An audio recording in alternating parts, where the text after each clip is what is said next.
Sir ನಾನು ಬೆಂಗಳೂರಲ್ಲಿ auto ಓಡಿಸ್ಕೊಂಡಿರೋದು. ಈ ಮುಂಚೆ ನೀವು ಕರೆ ಮಾಡಿ ಮಾತಾಡಿದ್ರಾ? ಇಲ್ಲ ಸರ್, ಮಾಡಿದ್ದೆ. ಅದು ನನಗೆ ಗೊತ್ತಿಲ್ಲ, ನೀವು ಆಸ್ಪತ್ರೆಗೆ ಅಡ್ಮಿಟ್ ಆಗಿದ್ರಲ್ಲ, ಅಯ್ಯೋ ಹೌದು ಹೌದು. ಆ ಟೈಮಲ್ಲಿ ಮಾಡಿದ್ದೆ. ನಂಬರ್ ಕುಯ್ ಕುಯ್ ಅಂದ್ಬಿಟ್ಟು ಆಪ್ ಆಯ್ತು. ಓಹೋ, ಯಾವ್ದೋ ಫೇಕ್ ನಂಬರ್ ಇರ್ಬೇಕೇನೋ ಅಂತ ತಿಳ್ಕೊಂಡ್ ಸುಮ್ಮನೆ ಅದೇ. ಆಮೇಲೆ ಒಂದ್ಸಲ ಬಂದು ನೀವು ಲೈವ್ ಅಲ್ಲಿ ಮಾತಾಡಿದ್ರಿ ನೋಡಿ, ಅವಾಗ ಗೊತ್ತಾಯ್ತು ನೀವು ಆಸ್ಪತ್ರೆಯಲ್ಲಿ ಇದ್ದೀರಿ ಅಂತ. ಇರ್ಲಿ ಇರ್ಲಿ, ಏನು ಗೊತ್ತಿಲ್ಲ ಪಾಪ, ಆಗಿದೆ. ಚೆನ್ನಾಗಿದ್ದೀರಿ ಸರ್? ಬಹಳ ಚೆನ್ನಾಗಿದ್ದೀನಿ ಸರ್, ನೀವು ಹೇಗಿದ್ದೀರಿ? ನಾವು ಸೂಪರ್ ಆಗಿದ್ದೀವಿ ಸರ್. ಸಂತೋಷ. ಆಟೋ ಓಡಿಸ್ಕೊಂಡು ಎಷ್ಟು ವರ್ಷದಿಂದ ಓಡಿಸ್ತಿದ್ದೀರಿ ಸರ್? ಸರ್ ನಾನು ಈಗ ಒಂದು 1.25 ವರ್ಷ ಆಯ್ತು ಸರ್. ಒಳ್ಳೇದು ಒಳ್ಳೇದು. ಅಂದ್ರೆ ಬೆಂಗಳೂರೇನಾ ಅಥವಾ ಬೇರೆ ಕಡೆಯಿಂದ ಬಂದಿರೋ? ಇಲ್ಲ ಸರ್, ನಮ್ಮೂರು ಮಂಡ್ಯ ಜಿಲ್ಲೆ ಮದ್ದೂರು ತಾಲೂಕು ಅಂಕೇಗೌಡನದೊಡ್ಡಿ ಅಂತ ಸರ್. ಒಳ್ಳೇದು ಒಳ್ಳೇದು ಒಳ್ಳೇದು. ಕಾರ್ಯಕ್ರಮ ಯಾವಾಗ್ಲಿಂದ ನೋಡ್ತಿದ್ರಿ ಸರ್? ಈಗ ಮೋಸ್ಟ್ಲಿ ನೀವು ಅದೇ ನಾನು ಪ್ರೆಸ್ ಕಾಲ್ ಮಾಡಿದೆ ಅಂತ ಹೇಳಿದ್ನಲ್ಲ, ಅದಕ್ಕಿಂತ ಮುಂಚೆ ಒಂದು 15 ದಿನದಿಂದ. ಓಕೆ ಓಕೆ, ಅಂದ್ರೆ ಒಂದು 4-5 ತಿಂಗಳಾಯ್ತು. ಹೌದು ಸರ್, ಹಾಗಿದೆ. ಒಳ್ಳೇದು ಒಳ್ಳೇದು, ಸಂತೋಷ. ನಿಮ್ಮಂತವ್ರ ಜೊತೆ ಮಾತಾಡೋದು ನನಗೆ ಬಹಳ ಖುಷಿ. ಹಂಗೆ ಅಂತ ತಿಳ್ಕೊಬೇಡಿ ಬಿಡಿ ಸರ್. ಏನಾದ್ರು ಹೇಳೋದಿದೆಯಾ? ನಿಜವಾಗ್ಲೂ ಇವತ್ತು ಲೈನ್ ಸಿಕ್ಕಿದ್ರು ತುಂಬಾ ಖುಷಿ ಆಯ್ತಾ ಇದೆ ಸರ್. ನಿಮ್ಮ ಇಡೀ ವರ್ಷ ನೆಮ್ಮದಿಯಾಗಿರ್ಲಿ. ನಿಮ್ ಬಾಯ್ಲಿ ಹಿಂಗೆ ನಮ್ಮಂತರ ಆರೈಸ್ಕೋದು ಬಹಳ ಅದೃಷ್ಟದ ಕೆಲಸ ಸರ್. ಕೃಷ್ಣನ ಇಚ್ಛೆ ಒಳ್ಳೇದು. ಅಪ್ಪ ಅಮ್ಮ? ಅಪ್ಪ ಇಲ್ಲ ಸರ್, ತೀರ್ಕೊಂಡಿದ್ದಾರೆ. ಅಮ್ಮ ಒಬ್ರೇ ಇದ್ದಾರೆ. ಎಷ್ಟು ವಯಸ್ಸು ನಿಮಗೆ? ನಮ್ಗೆ ಒಂದು 35 ವರ್ಷ ಸರ್. 35. ಇರ್ಲಿ, ಏನಾದ್ರು ಹೇಳೋದಿದೆಯಾ ಸರ್? ಏನಿಲ್ಲ ಸರ್, ನಾನು ಹಿಂಗೆ ಸುಮ್ನೆ ಮಾತಾಡ್ತಾನೆ ಅಂತ ಮಾಡಿದೆ ಸರ್. ಸಂತೋಷ ಸಂತೋಷ. ಅಂದ್ರೆ ನೀವು ಯಾವ ಕಡೆ ಬೆಂಗಳೂರಲ್ಲಿ ಓಡಾಡೋದು ಆಟೋ? ಸರ್ ನಮ್ದು ಇಲ್ಲಿ 8ನೇ ಮೈಲಿ ಸರ್, ಅಂದ್ರೆ ನಗರ. ಪೀಣ್ಯ ಬರುತ್ತಲ್ಲ? ಅಲ್ಲ ಸರ್, ಇಲ್ಲಿ ತುಮಕೂರು ಹೋಗೋ ರೋಡಲ್ಲಿ ಇದ್ದಿಲ್ಲ ಸರ್ ಟೋಲು. ಓಕೆ ಓಕೆ, ಅಂದ್ರೆ ಈ ನೆಲಮಂಗಲ? ನೆಲಮಂಗಲದಿಂದ ಇನ್ನು ಹಿಂದೆ ಫ್ಲೈವರ್, ಗೊರಗುಂಟೆಪಾಳ್ಯ ಫ್ಲೈವರ್ ಗೊರಗುಂಟೆಪಾಳ್ಯ ಯಶವಂತಪುರ ಬರುತ್ತಲ್ಲ, ಆ ಕಡೆನಾ? ಹೌದು ಸರ್, ಗೊರಗುಂಟೆಪಾಳ್ಯ ಫ್ಲೈವರ್ ಹತ್ತಿ ಇಳಿದ ತಕ್ಷಣ ಒಂದು ಟೋಲ್ ಸಿಗುತ್ತೆ. ಟೋಲ್ ಆಪೋಸಿಟ್ ಮಂಜುನಾಥ್ ನಗರ ಅಂತ ಇದೆ ಅಲ್ಲಿ ಸರ್. ನೀವು ಆಲ್ಮೋಸ್ಟ್ ಈ ಕಸ್ಟಮರ್ಗಳು ಬೆಂಗಳೂರಿನ ನಾನಾ ಭಾಗಗಳಿಗೆ ಹೋಗ್ಬೇಕು ಅಂತಾರೆ, ಅಲ್ಲಿಗೆಲ್ಲ ಹೋಗಲ್ವಾ ನೀವು? ಆಲ್ರೌಂಡ್ ಬೆಂಗಳೂರು, ಆಲ್ರೌಂಡ್ ಯಾವ ಮೂಲೆಗೆ ಬಾಡಿಗೆ ಬಿದ್ರು ಹೋಗ್ತೀನಿ. ಓಕೆ, ನೀವು ಇರೋದಲ್ಲಿ ಬಟ್ ಎಲ್ಲ ಕಡೆನೂ ಹೋಗ್ತೀರಾ? ಹೌದು sir, full all over Bengaluru ಸುತ್ತೀನಿ. ಓ ಸೂಪರ್. ಹಂಗಾರೆ ನಿಮಗೆ ಏರಿಯಾನು ಗೊತ್ತು? ಹೌದು ಸರ್, ಅಲ್ಪ ಸ್ವಲ್ಪ ಗೊತ್ತು. ಬೆಂಗಳೂರು ತಿಳ್ಕೋಬೇಕು ಅಂದ್ರೆ ಮಿನಿಮಮ್ ಒಂದು 25 ವರ್ಷ ಸುತ್ತಬೇಕು ಸರ್. ಅಷ್ಟೊಂದು ದೊಡ್ಡದು ಸರ್ ಬೆಂಗಳೂರು. ನಿಜ ನಿಜ. ಈ ಓಲಾ ಮತ್ತೆ ಸ್ವತಂತ್ರವಾಗಿ ಓಡಿಸೋದು, ಈ ಬೇರೆ ಕಂಪನಿ ಟೈ ಅಪ್ ಆಗಿದ್ದೀರಾ ನೀವು? ಹೌದು ಸರ್, ನಮ್ಮ ಯಾತ್ರೆ ಇದೆ, ಓಲಾ ಇದೆ, ಊಬರ್ ಇದೆ. ಅದ್ರಲ್ಲಿ ಯಾವ ಮೂರನ್ನು ಅಟ್ ಎ ಟೈಮ್ ಯಾವ್ದು ಬೇಕಾದ್ರೂ ತಗೊಳ್ಬೋದಾ ಸರ್? ಅದು ನಾವು ಯಾವ್ದು ಚೂಸ್ ಮಾಡ್ತೀವಿ ಅದನ್ನ ತಗೋಬಹುದು. ಅಂದ್ರೆ ಯಾವ್ದಾದ್ರು ಒಂದ್ರಲ್ಲಿ ಕೆಲಸ ಮಾಡಬೇಕು? ಇಲ್ಲ ಸರ್, ನಾನು 3ರಲ್ಲೂ ಇದ್ದೆ. ಆದ್ರೆ ಊಬರ್ ಲಾಕ್ ಆಗಿದೆ ಸರ್. ನಾನು ಜಾಸ್ತಿ ಬಾಡಿಗೆ ಹೊಡಿತಾ ಇದ್ದೆ, ಅದು ಲಾಕ್ ಆಗ್ಬಿಡ್ತು. ಯಾಕೆ? ಅದು ಮೊದ್ಲೇ ನಾನು ಬಾಡಿಗೆ ಗಾಡಿ ಓಡಿಸ್ತಾ ಇದ್ದೆ ಸರ್. ಅದು ಗಾಡಿ ನಾನು ನಮ್ಮ ಮಾವರು ಸ್ವಲ್ಪ ಅಮೌಂಟ್ ಕೊಟ್ಟು ಗಾಡಿ ಕೊಡ್ಸಿದ್ರು, ನಮ್ಮ ಸೋದರ ಮಾವ. ಆ ಗಾಡಿ ತಗೊಂಡ್ಮೇಲೆ ನಾನು ನಂಬರ್ ಚೇಂಜ್ ಮಾಡಿಸ್ಬೇಕಾಯ್ತು, ಮಾಡ್ತಿಲ್ಲ ನಾನು. ಅದು ಅವ್ರ ಕೈಗೆ ಹೋದ್ಮೇಲೆ ಅವರು ಬೇರೆ ಅಟ್ಯಾಚ್ ಮಾಡ್ಸಿದ್ದಾರೆ. ಸೇಮ್ ನಂಬರ್ ಅಲ್ಲಿ 2 ಗಾಡಿ ಓಡ್ತಾ ಇದೆ ಅಂತ ಹೇಳಿ ಲಾಕ್ ವೈಟಿಂಗ್ ಲಿಸ್ಟ್ ಹಾಕ್ಬಿಟ್ಟಿದ್ದಾರೆ. ಬೇರೆ ಆಪ್ ಹೋದ್ರಿ? ಓಲಾ ಇದೆ, ನಮ್ಮ ಯಾತ್ರೆ ಇದೆ. ಈಗ ನಂದೊಂದು ಪ್ರಶ್ನೆ ಇದೆ, ಈ ಸ್ವತಂತ್ರವಾಗಿ ಓಡಿಸಿದಾಗ ಚೆನ್ನಾಗಿ ದುಡಿಮೆ ಮಾಡ್ಬೋದಾ ಅಥವಾ ಈ ಕಂಪನಿಗಳ ಜೊತೆ ಸೇರ್ಕೊಂಡಾಗ ದುಡಿಮೆ ಮಾಡ್ಬೋದಾ? ಸರ್ ಹೇಳ್ಕೋಬೇಕು ಅಂದ್ರೆ ಇವಾಗ ಎಲ್ಲ ಆಲ್ಮೋಸ್ಟ್ 99% ಎಲ್ಲ ಕಂಪ್ನಿಗಳಿಗೆ ಟೈಅಪ್ ಆಗಿದ್ದಾರೆ ಸರ್ ಜನ. ಪ್ರೈವೇಟ್ ಆಗಿ ಬರೋರು ಯಾರು ಅಂದ್ರೆ ಸ್ವಲ್ಪ ವಯಸ್ಸಾಗಿರೋರು, ಮತ್ತೆ ಕೀಪ್ಯಾಡ್ ಮೊಬೈಲ್ ಇಟ್ಕೊಂಡಿರುವಂತವ್ರು, ಏನು ಗೊತ್ತಿಲ್ಲ ಅವ್ರಿಗೆ ಅಂತ ಅನ್ನುವಂತವ್ರು ಮಾತ್ರ ಕೈ ಬಾಡಿಗೆ ಬರ್ತಾರೆ ಸರ್. ಅಂದ್ರೆ ಆಗಿನ ಕಾಲದಿಂದ ಸ್ವಲ್ಪ ಹಿಂದೆಯಿಂದ ಓಡಿಸ್ತಿರೋರು ಸ್ವತಂತ್ರ ಕೈ ಬಾಡಿಗೆಯಲ್ಲಿ ಇದ್ದಾರೆ. ಹೌದು, ಅದು ಏನಾಗಿದೆ ಗೊತ್ತಾ ಸರ್, ನಮ್ಮ ಆಟೋ ಡ್ರೈವರ್ಗಳು ಅದಕ್ಕೆಲ್ಲ ಕಾರಣ ಸರ್. ಈಗ ಒಂದು ಮಿನಿಮಮ್ 2 ಕಿಲೋಮೀಟರ್ ಹೋಗೋದಕ್ಕೆ 100 ರೂಪಾಯಿ ಕೊಡು, 70 ರೂಪಾಯಿ ಕೊಡು, 80 ರೂಪಾಯಿ ಕೊಡು. ವೈಯಕ್ತಿಕವಾಗಿ ತುಂಬಾ ಅನುಭವ ಆಗಿದೆ. ಅದು ಜನ ಅದಕ್ಕೇನ್ ಮಾಡ್ತಾರೆ, ಅವ್ರೇ ಮಾತಾಡ್ಸಿದ್ರೆ ಅಷ್ಟು ಕೇಳ್ತಾರೆ. ಇದ್ರಲ್ಲಾದ್ರೆ ಮಿನಿಮಮ್ ಇರುತ್ತೆ, ಒಂದು 5 ರೂಪಾಯಿ 10 ರೂಪಾಯಿ ಕಮಿಷನ್ ತಗೋತಾನೆ, ಹೋದ್ರೆ ಹೋಯ್ತದೆ ಬಿಡು ಅನ್ನೋ ಲೆಕ್ಕಕ್ಕೆ ಇದಾಗ್ಬಿಟ್ಟಿದೆ. ಈಗ ನನಗೆ ಗೊತ್ತಿರೋ ತರ ಆಟೋದಲ್ಲಿ 2 ತರ. ಒಂದು, ಆಟೋ ಬಂದ ತಕ್ಷಣ OTP ಹೇಳಿ ಅನ್ನೋರು ಒಬ್ರು, ಬಂದ ತಕ್ಷಣ ಎಷ್ಟು ಕೊಡ್ತೀರಾ ಅನ್ನೋರು ಒಬ್ರು. ಹೌದು ಸರ್, ಹೌದೌದು. ಇರ್ಲಿ ಎಷ್ಟ್ ಕೊಡ್ತೀರಿ ಅಂತ ಕೇಳ್ತಾರಲ್ಲ ಸರ್, ಅಂತವ್ರಿಂದಾನೆ ಆಟೋ ಹತ್ರಕ್ಕೆ ಜನನೇ ಬರ್ದಂಗ ಆಗ್ಬಿಟ್ಟಿದೆ. ಹೌದೌದು. ಆಟೋನೇ ಅವ್ರ ಹತ್ರಕ್ಕೆ ಹೋಗಂಗ ಆಗೈತಿ ಇವಾಗ. ಇರಲಿ ಪಾಪ ಎಲ್ಲರೂ. ನನಗೆ ಇತ್ತೀಚೆಗೆ ನಮಗೆ ಯಾರೋ ಒಬ್ಬರು ಮೆಸೇಜ್ ಮಾಡಿದ್ರು, ಸರ್ ನೀವು ಇದ್ರ ಬಗ್ಗೆ ಸ್ವಲ್ಪ ಮಾತಾಡಿ. ಈ ಯಾವುದಪ್ಪ ಗಾಡಿ ಬಾಡಿಗೆ ಥರದ್ದು ಏನೋ ಇದೆಯಲ್ಲ, ಅದು ಯಾವುದು? ಯಾವ ಸರ್? Two wheeler sir. ಓ ರಾಪಿಡೋ. ಓ ಇದರಿಂದ ನಮಗೆ ಬಹಳ ತೊಂದರೆ ಆಗ್ತದೆ. ಯಾವ ಥರ ತೊಂದರೆ ಅದು ಸರ್? ಅದು ಟೂ ವೀಲರ್ ಅಂದ್ರೆ ಇವು ಎಲ್ಲೋ ಬೋರ್ಡು, ಅದು ವೈಟ್ ಬೋರ್ಡು. ಇದು ಕಿಲೋಮೀಟರ್ಗೆ 15 ರೂಪಾಯಿ ಚಾರ್ಜ್ ಆಗುತ್ತೆ. ಯಾವುದು? ಆಟೋ. ಟೂ ವೀಲರ್ 8 ರಿಂದ 10 ರೂಪಾಯಿ ಚಾರ್ಜ್ ಆಗುತ್ತೆ. ಅಂದ್ರೆ ನಿಮಗಿಂತ ಕಡಿಮೆ ರೇಟಿಗೆ? ಹೌದು, ಕಡಿಮೆ ರೇಟ್ಗೆ ಚಾರ್ಜ್ ಆಯ್ತದೆ. ಹಾಗಾಗಿ ಜನ ಅದಕ್ಕೆ ಹೋಗ್ತಾರೆ ಅಂತ? ಹೌದು, ಅದಕ್ಕೆ ಹೋಯ್ತಾರೆ. ಸುಮ್ಮನೆ ಈಗ ನೀವು ಆಟೋದವ್ರು ಅಲ್ಲದೇ ಒಬ್ಬರು ವ್ಯಕ್ತಿಯಾಗಿ ಹೇಳಿ, ವ್ಯವಹಾರವನ್ನು ಮಾಡ್ಲಿಕ್ಕೆ ಇಲ್ಲಿ ಎಲ್ರಿಗೂ ಅವಕಾಶ ಇದೆ ಅಲ್ವಾ ಸರ್? ವ್ಯವಹಾರ ಮಾಡೋಕೆ ಎಲ್ಲರಿಗೂ ಅವಕಾಶ ಇದೆ ಸರ್. ಆದ್ರೆ ಕಾನೂನು ಅನ್ನೋದು ಒಂದು ಇದೆಯಲ್ಲ ಸರ್. ಅಂದ್ರೆ ಅದು ಬೋರ್ಡ್ ಪ್ರಾಬ್ಲಮ್ ನಿಮಗೆ? ಹೌದು, ಬೋರ್ಡ್ ಅಂದ್ರೆ ಸರ್ ಅದು ಟೂ ವೀಲರ್ ಆಕ್ಚುಲಿ ಕಮರ್ಷಿಯಲ್ ಪರ್ಪಸ್ಗೆ ಯೂಸ್ ಮಾಡುವಷ್ಟಿಲ್ಲ. Okay okay okay okay. Food ಒಂದು ಪಾರ್ಸಲ್ ಸ್ವಿಗ್ಗಿ, ಜೊಮ್ಯಾಟೊ ಈ ತರದ್ದು ಇದೆಯಾ? ಅಂದ್ರೆ ಟೂ ವೀಲರ್ಗಳನ್ನ ದುಡಿಮೆ ಅಥವಾ ವ್ಯವಹಾರಕ್ಕೆ ಬಳಸುವಂತಿಲ್ಲ ಅಂತ? ಹೌದು, ಅದಕ್ಕೆ FC ಇಲ್ಲ, ಏನಂದ್ರೆ ಏನಿಲ್ಲ ಸರ್, ಬರೀ ಇನ್ಶೂರೆನ್ಸ್ ಮಾತ್ರ ಕಟ್ಕೋಬೇಕು.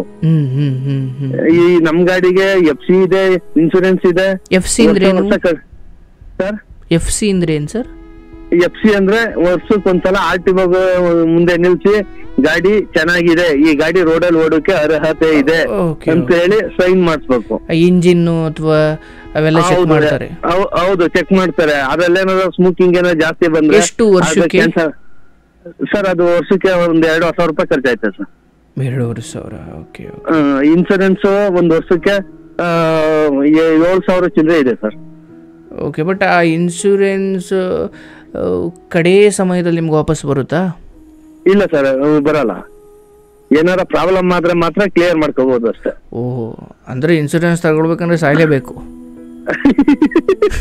ಹಂಗೆಲ್ಲ ಸರ್, ಅಲ್ಲ ಇದು ಹಂಗೆ ಆಯ್ತಲ್ಲ, ಸೆಕ್ಯೂರಿಟಿ ಪರ್ಪಸ್ ಅಷ್ಟೇ ಇದು ಮಾಡಿದ್ರು. ಅಲ್ಲ, ಇನ್ಶೂರೆನ್ಸ್ ಮಾಡ್ಕೊಂಡ್ರಿ ಅಂದ್ರೆ ಅದರ ಅರ್ಥ ನಿಮ್ಮ ಮನೆಯವ್ರು ನೆಮ್ಮದಿಯಾಗಿರ್ಬೋದು ಅಂತ. ಹೌದೌದು, ನೀವಲ್ಲ. ನಾವಲ್ಲ ಸರ್. ಒಳ್ಳೆ ಕತೆ. ಈಗ ಆಟೋದಿಂದ ಜೀವನ ಹೋಗುತ್ತಾ ಸರ್? ಸರ್ ಹೆಂಗೋ ಜೀವನ ನಡ್ಕೊಂಡು ಹೋಯ್ತಾ ಇದೆ. Super super. ಮೊದಲು ನೀವು ಕೈ ಬಾಡಿಗೆ ಹೋಗ್ತಿದ್ರಾ ಬೆಂಗಳೂರಿಗೆ ಶುರುನಲ್ಲಿ ಬಂದಾಗ? ಸರ್ ಇಲ್ಲ, ನಾನು ಮೊದ್ಲೇ ಬಂದಾಗ ಮಳ್ಳು ಲಾರಿಲಿ ಮಳ್ಳು ಅನ್ಲೋಡ್ ಮಾಡ್ತಾ ಇದ್ದೆ. ಅದ್ ನಿಂತೋಯ್ತು. ಅದಾದ್ಮೇಲೆ ಈರುಳ್ಳಿ ಮಂಡಿ ಯಶವಂತಪುರ ಈರುಳ್ಳಿ ಮೂಟೆ ತೂಕ ಆಗ್ತಾ ಇದೆ. ಆಮೇಲೆ ಅದ್ ಬಿಟ್ಟಾದ್ಮೇಲೆ ಗ್ಯಾಸ್ ಸಿಲಿಂಡರ್ ಮಾಡ್ದೆ, ಸಪ್ಲೈ. ಅದೊಂದು 5-6 ವರ್ಷ ಮಾಡ್ದೆ. ಇವಾಗ 1.25 ವರ್ಷದಿಂದ ಆಟೋಗ್ ಬಂದಿದ್ದೀನಿ ಸರ್. ಮದುವೆ ಆಗಿದೆ? ಮದುವೆ ಆಗಿದೆ ಸರ್, 2 ಮಕ್ಳಿದ್ದಾರೆ. ದೊಡ್ಡ ಮಗಳು, ಚಿಕ್ಕ ಮಗ. ಹೆಂಡತಿ, ನೀವು ಇದ್ದೀರಪ್ಪ. ಅಮ್ಮ ಊರಲ್ಲಿದ್ದಾರ? ಅಮ್ಮ ಊರಲ್ಲಿ ಇದ್ರು ಸರ್ ಇಷ್ಟ ದಿನ. ಇವಾಗ ಬೆಂಗಳೂರಲ್ಲಿ ಇದ್ದಾರೆ, ನಮ್ ಜೊತೆಲಿ ಇರ್ತಾರೆ, ನನ್ನ ತಮ್ಮನ ಮನೇಲಿ ಇರ್ತಾರೆ. ಆರೋಗ್ಯವಾಗಿದ್ದಾರೆ ಸರ್? ಅದನ್ನೇ ಕೇಳೋಣ ಅಂತ ಫೋನ್ ಮಾಡಿದೆ ಸರ್ ನಾನು ಇವಾಗ. ಹೇಳಪ್ಪ ಸರ್. ಏನಂದ್ರೆ ಒಬ್ರಿಗೊಬ್ರೆ ಏನೋ ಜೊತೆಲಿ ಯಾರೋ ಮಾತಾಡ್ತಾರೆ, ನನ್ನ ಹಂಗ್ ಮಾಡು ಅಂತ ಹೇಳ್ತಾರೆ, ಹಿಂಗ್ ಮಾಡು ಅಂತ ಹೇಳ್ತಾರೆ ಅಂತ ಯಾವಾಗ್ಲೂ ಹಂಗೆ ಹೇಳ್ತಾ ಇರ್ತಾರೆ ಸರ್. ಅದ್ ಏನು ಅಂತ ಕಂಡಿಡಿಕೆ ಆಗ್ಲಿಲ್ಲ ಸರ್. ಅರ್ಥ ಆಗ್ಲಿಲ್ಲ ನನಗೆ ಸರ್. ಅವರು ಒಬ್ರೇ ಇರ್ತಾರಲ್ಲ ಸರ್, ಅವ್ರ ಒಳಗಡೆ ಆತ್ಮದಲ್ಲಿ ಯಾರೋ ಬಂದು, ಈಗ ನಾವು ನೀವು ಮಾತಾಡ್ತಾ ಇದೀವಲ್ಲ ಸರ್, ಈ ತರ ನೀನ್ ಪೂಜೆ ಮಾಡಿಸ್ಬೇಕು, ನೀನ್ ಹಿಂಗ್ ಪೂಜೆ ಮಾಡ್ಬೇಕು, ನೀನ್ ಅವ್ರ ಅಂತ ಯಾರಿಗೋ ದುಡ್ಡು ಕೊಡ್ಬೇಕು, ಯಾರಿಗೋ ಬಟ್ಟೆ ಕೊಡ್ಬೇಕು ಅಂತ ಹೇಳ್ತಾರೆ ಅಂತ ಹೇಳ್ತಾರೆ. ಅಂದ್ರೆ ಯಾರೋ ಏನೋ ಆದೇಶ ಮಾಡ್ತಿದ್ದಾರೆ ಅಂತ? ಹೌದೌದೌದು, ನಂಜುಂಡೇಶ್ವರ ತರ ನಮ್ಗೆ ಆಜ್ಞೆ ಮಾಡ್ತಾವನೆ ಅಂತ ಯಾವಾಗ್ಲೂ ಮಾತಾಡ್ತಾರೆ ಸರ್. ಯಾವಾಗ್ಲಿಂದ? ಆಗ್ಲೇ ಈಗ ಒಂದು ಮೋಸ್ಟ್ಲಿ 6 ತಿಂಗಳಾಯ್ತು ಸರ್. ಓಕೆ. ಅಂದ್ರೆ ಅದನ್ನ ನಿಮ್ಮ ಹತ್ರ ಯಾವ ಸಮಯದಲ್ಲಿ ಹೇಳ್ಕೊಳ್ತಾರೆ? ಕೆಲಸ ಮುಗಿಸಿ ಮನೆಗೆ ಬಂದಾಗಲ? ಹೌದು ಸರ್, ನಮ್ ಮನೆಗ್ ಬಂದಾಗ ಆ ತರ ಹೇಳ್ತಾರೆ. ಅಂದ್ರೆ ಹೇಳುವ ದಾಟಿ ಏನು ಬಹಳ ಸಮಾಧಾನವಾಗಿ ಹೇಳ್ತಾರ? ಹೌದು, ಪೂರ್ತಿ ಸಮಾಧಾನವಾಗಿ ಹೇಳ್ತಾರೆ ಸರ್. ನೀವ್ ಮಾಡ್ಲೇಬೇಕು ಅಂತ ಹೇಳ್ತಾರೆ ಸರ್. ನಮ್ಮಲ್ಲಿ ಅಷ್ಟೊಂದು ನಾನು ಅದನ್ನೆಲ್ಲ ಮಾಡುವಂತ ಸಾಮರ್ಥ್ಯ ನಮ್ಗಿಲ್ಲ ಸರ್. ಅವರು ನನ್ನ ತಮ್ಮನ ಮನೇಲಿದ್ದಾಗ ನನ್ನ ತಮ್ಮನ ಜೊತೆ ಏನು ಮಾತಾಡಲ್ಲ ಸರ್. ನಮ್ಮನೆ ಕರ್ಕ ಬಂದಾಗ ಈ ತರ ಎಲ್ಲ ಹೇಳ್ತಾರೆ, ಹೆಂಗ್ ಮಾಡು ನೀನ್ ಮಾಡ್ಲೇಬೇಕು ಮಾಡು, ಅಲ್ಲಿಗೆ ಹೋದ್ರೆ ಅವನು ಬಾಯಿ ಬಂದಂಗ್ ಬೈತಾನೆ, ದೇವ್ರು ಬೇಜಾರ್ ಮಾಡ್ಕೊಬಿಡ್ತದೆ ಅಂತ ನನ್ ಜೊತೆಲಿ ಹೇಳ್ತಾರೆ ಸರ್. ನಾನು ಅದನ್ನ ಮಾಡುವಷ್ಟು ಸಾಮರ್ಥ್ಯ ನಮ್ಗಿಲ್ಲ ಸರ್. ಈ ಮಾಡಲ್ಲ ಅಂತ ಗೊತ್ತಾದಾಗ ಅವ್ರ ವರ್ತನೆ ಶಾಂತವಾಗಿ ಇರುತ್ತಾ? ಶಾಂತವಾಗಿರ್ತದೆ ಸರ್. ನಾನಿಲ್ದೇ ಇದ್ದ ಟೈಮಲ್ಲಿ ಗಂಧಕಡ್ಡಿ ತಗೊಬರೋದು, ಪೂಜೆ ಮಾಡೋದು. ನಾವು ದೇವ್ರ ಪೂಜೆ ಅಂದ್ರೆ ಏನು ಅಷ್ಟೊಂದೇನು ಇದಿಲ್ಲ ಸರ್. ವಾರ ಪೂಜೆ ಮಾಡ್ತಾ ಇರ್ತೀವಿ ಸರ್. ವಾರ ಒಪ್ಪತ್ತು ಅವೆಲ್ಲ ನೀಟಾಗಿ ಮಾಡ್ತೀವಿ ಸರ್. ಅಂತದೇನು ಇಲ್ಲ. ಸರಿ, ಬಟ್ ಈಗ ಅವರು ಹಳ್ಳಿಯಿಂದ ಯಾಕೆ ಕರ್ಕೊಂಡು ಬಂದ್ರಿ? ಅಲ್ಲಿ ಯಾರು ನೋಡ್ಕೊಳಕಿಲ್ಲ ಅಂತಲ್ಲ ಸರ್? ಅಲ್ಲಿ ನೋಡ್ಕೊಳಕ್ಕೆ ಅವಾಗಿಂದಾನು ಸುಮಾರು ಒಂದು ನಾನ್ ಬೆಂಗಳೂರು ಬಂದು 10 ವರ್ಷ ಆಯ್ತು ಸರ್. ಅವಾಗಿಂದಾನು ಒಬ್ರೇ ಇದ್ರು ಊರಲ್ಲಿ.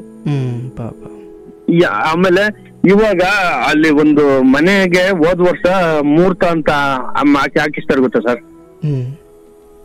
ಅದನ್ನ ಮಾಡ್ಸಿದ್ರು ಸರ್. ಏನ್ ಮಾಡಿಸಿದ್ರು? ಮುಹೂರ್ತ ಅಂತ ಹಾಕಿಸ್ತಾರೆ ಗೊತ್ತಾ ಸರ್? ಹೊಸ ಮನೆ ಕಟ್ಟಿದಾಗ ಗೃಹ ಪ್ರವೇಶದ ಟೈಮಲ್ಲಿ ದೇವ್ರ ಮೂಲೆಯಲ್ಲಿ ಒಂದು ಹೋಲ್ ಮಾಡಿ ಅದ್ರೊಳಕ್ಕೆ ಗೊಂಬೆ ಎಲ್ಲ ಮಾಡಿ ಅಲ್ಲಿ ವಾಸ್ತು ಏನೋ ಕುಂಡಿಸ್ತೀವಿ ಅಂತ ಹೇಳಿ ಇದ್ ಮಾಡ್ತಾರಲ್ಲ ಸರ್. ಅದನ್ನ ಮಾಡಾದ್ಮೇಲೆ ಈ ತರ ಸ್ಟಾರ್ಟ್ ಆಯ್ತು ಸರ್. ಅದ್ ಮಾಡಿ ಆದ್ಮೇಲೂ ಅಮ್ಮ ಒಬ್ರೇ ಅಲ್ಲಿದ್ರ?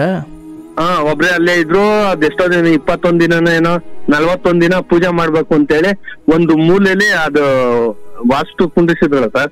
ಆ ಮೂಲ ಪೂಜೆ ಮಾಡಕ್ ಸ್ಟಾರ್ಟ್ ಮಾಡ್ದ ಸರ್. ಆ ಪೂಜೆ ಮುಗಿಯುವಷ್ಟರಲ್ಲಿ ಕನ್ವರ್ಷನ್ ಆಗ್ಬಿಡ್ತು ಅವ್ರ ಮೈಂಡ್ ಸರ್. ಅಂದ್ರೆ 41 ದಿನ ಆಗೋಷ್ಟರಲ್ಲಿ? ಹೌದು ಸರ್.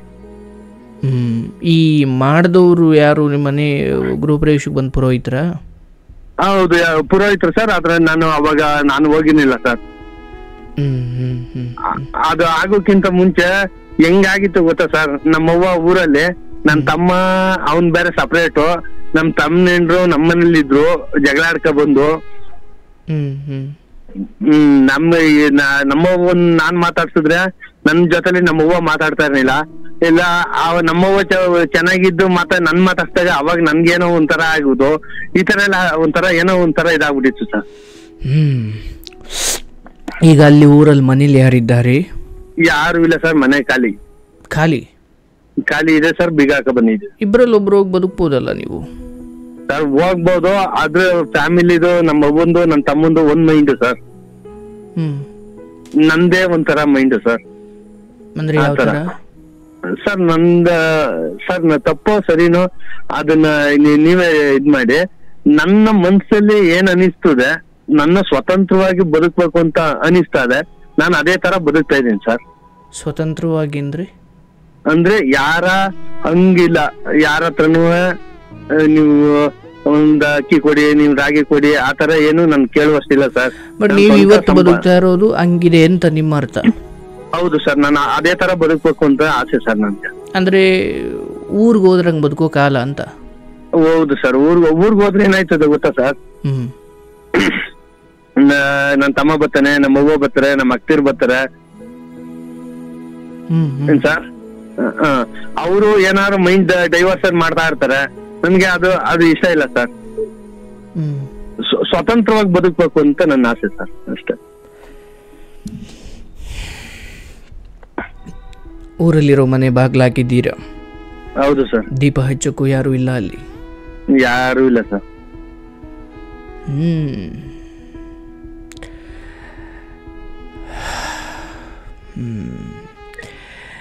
ಸ್ವತಂತ್ರವಾಗಿ ಬದುಕಬೇಕು ಅಂತ ನಿನ್ನ ಮನೆ ದೀಪ ನೀನೇ ಆರಿಸ್ಕೊಳ್ತಾ ಇದೆಯಲ್ಲಪ್ಪ.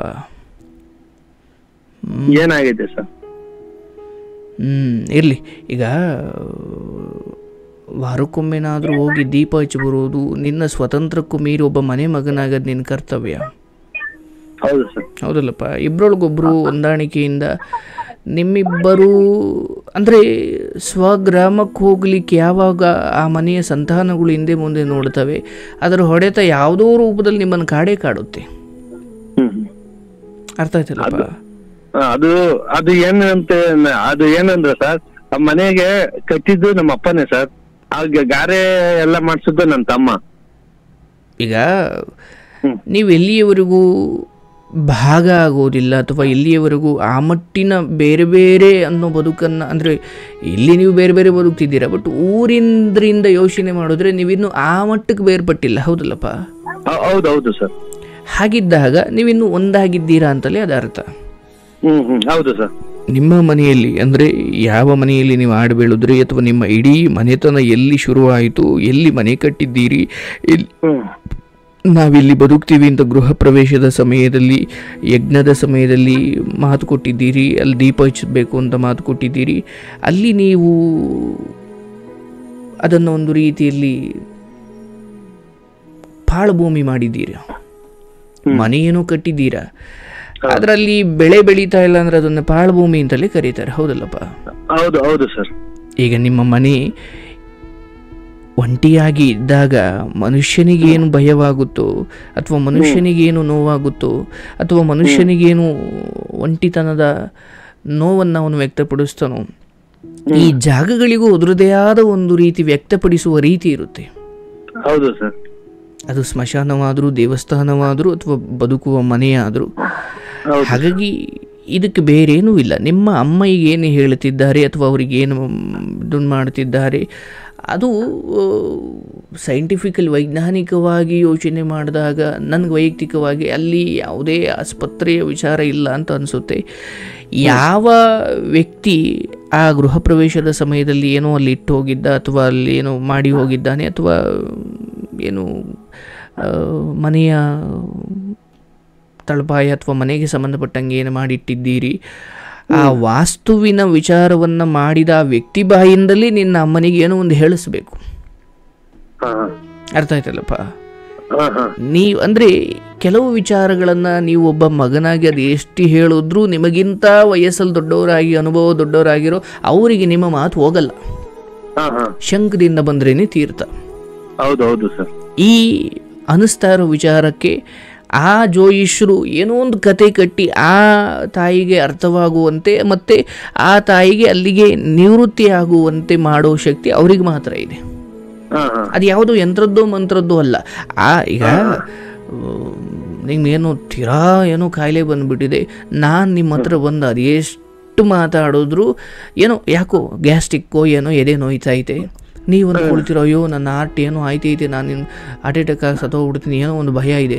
ನಾನು ಬಂದು ಅಯ್ಯೋ ಅದು ಅಟ್ಯಾಕ್ ಅಲ್ಲ ಕೊಡೋ ಅಂತ ಎಷ್ಟು ಹೇಳಿದ್ರು ಕೇಳಲ್ಲ. ಅದೇ ಒಬ್ಬ ಡಾಕ್ಟ್ರ್ ಬಂದು ನೆನ್ನೆ ಒಬ್ಬ ಇಂಥದ್ದೇ ಪೇಷಂಟ್ ಬಂದಿದ್ದ, ಅವ್ನಿಗೆ ಗ್ಯಾಸ್ಟ್ರಿಕ್ ಜಾಸ್ತಿಯಾಗಿ ಹೆಂಗಾಗಿತ್ತು, ಅವ್ನಿಗೆ ಹೇಳಿದ ತಕ್ಷಣ ನಿಮಗೆ ಸರಿ ಹೋಗುತ್ತೆ. ಅಂದರೆ ಡಾಕ್ಟ್ರಿಂದ ಏನು ಬಂತಲ್ಲ ಮಾತು, ನೆನ್ನೆ ಒಬ್ಬ ಇಂಥವನೇ ಬಂದಿದ್ದ ಹೆದರಬೇಡ್ರಿ ಅದು ಗ್ಯಾಸ್ಟ್ರಿಕ್ಕು ಅಂತ ಡಾಕ್ಟ್ರ್ ಹೇಳಿದ್ರೆ ಅಲ್ಲಿಗೆ ಮುಗೀತು ಕತೆ. ಹೌದೌದು.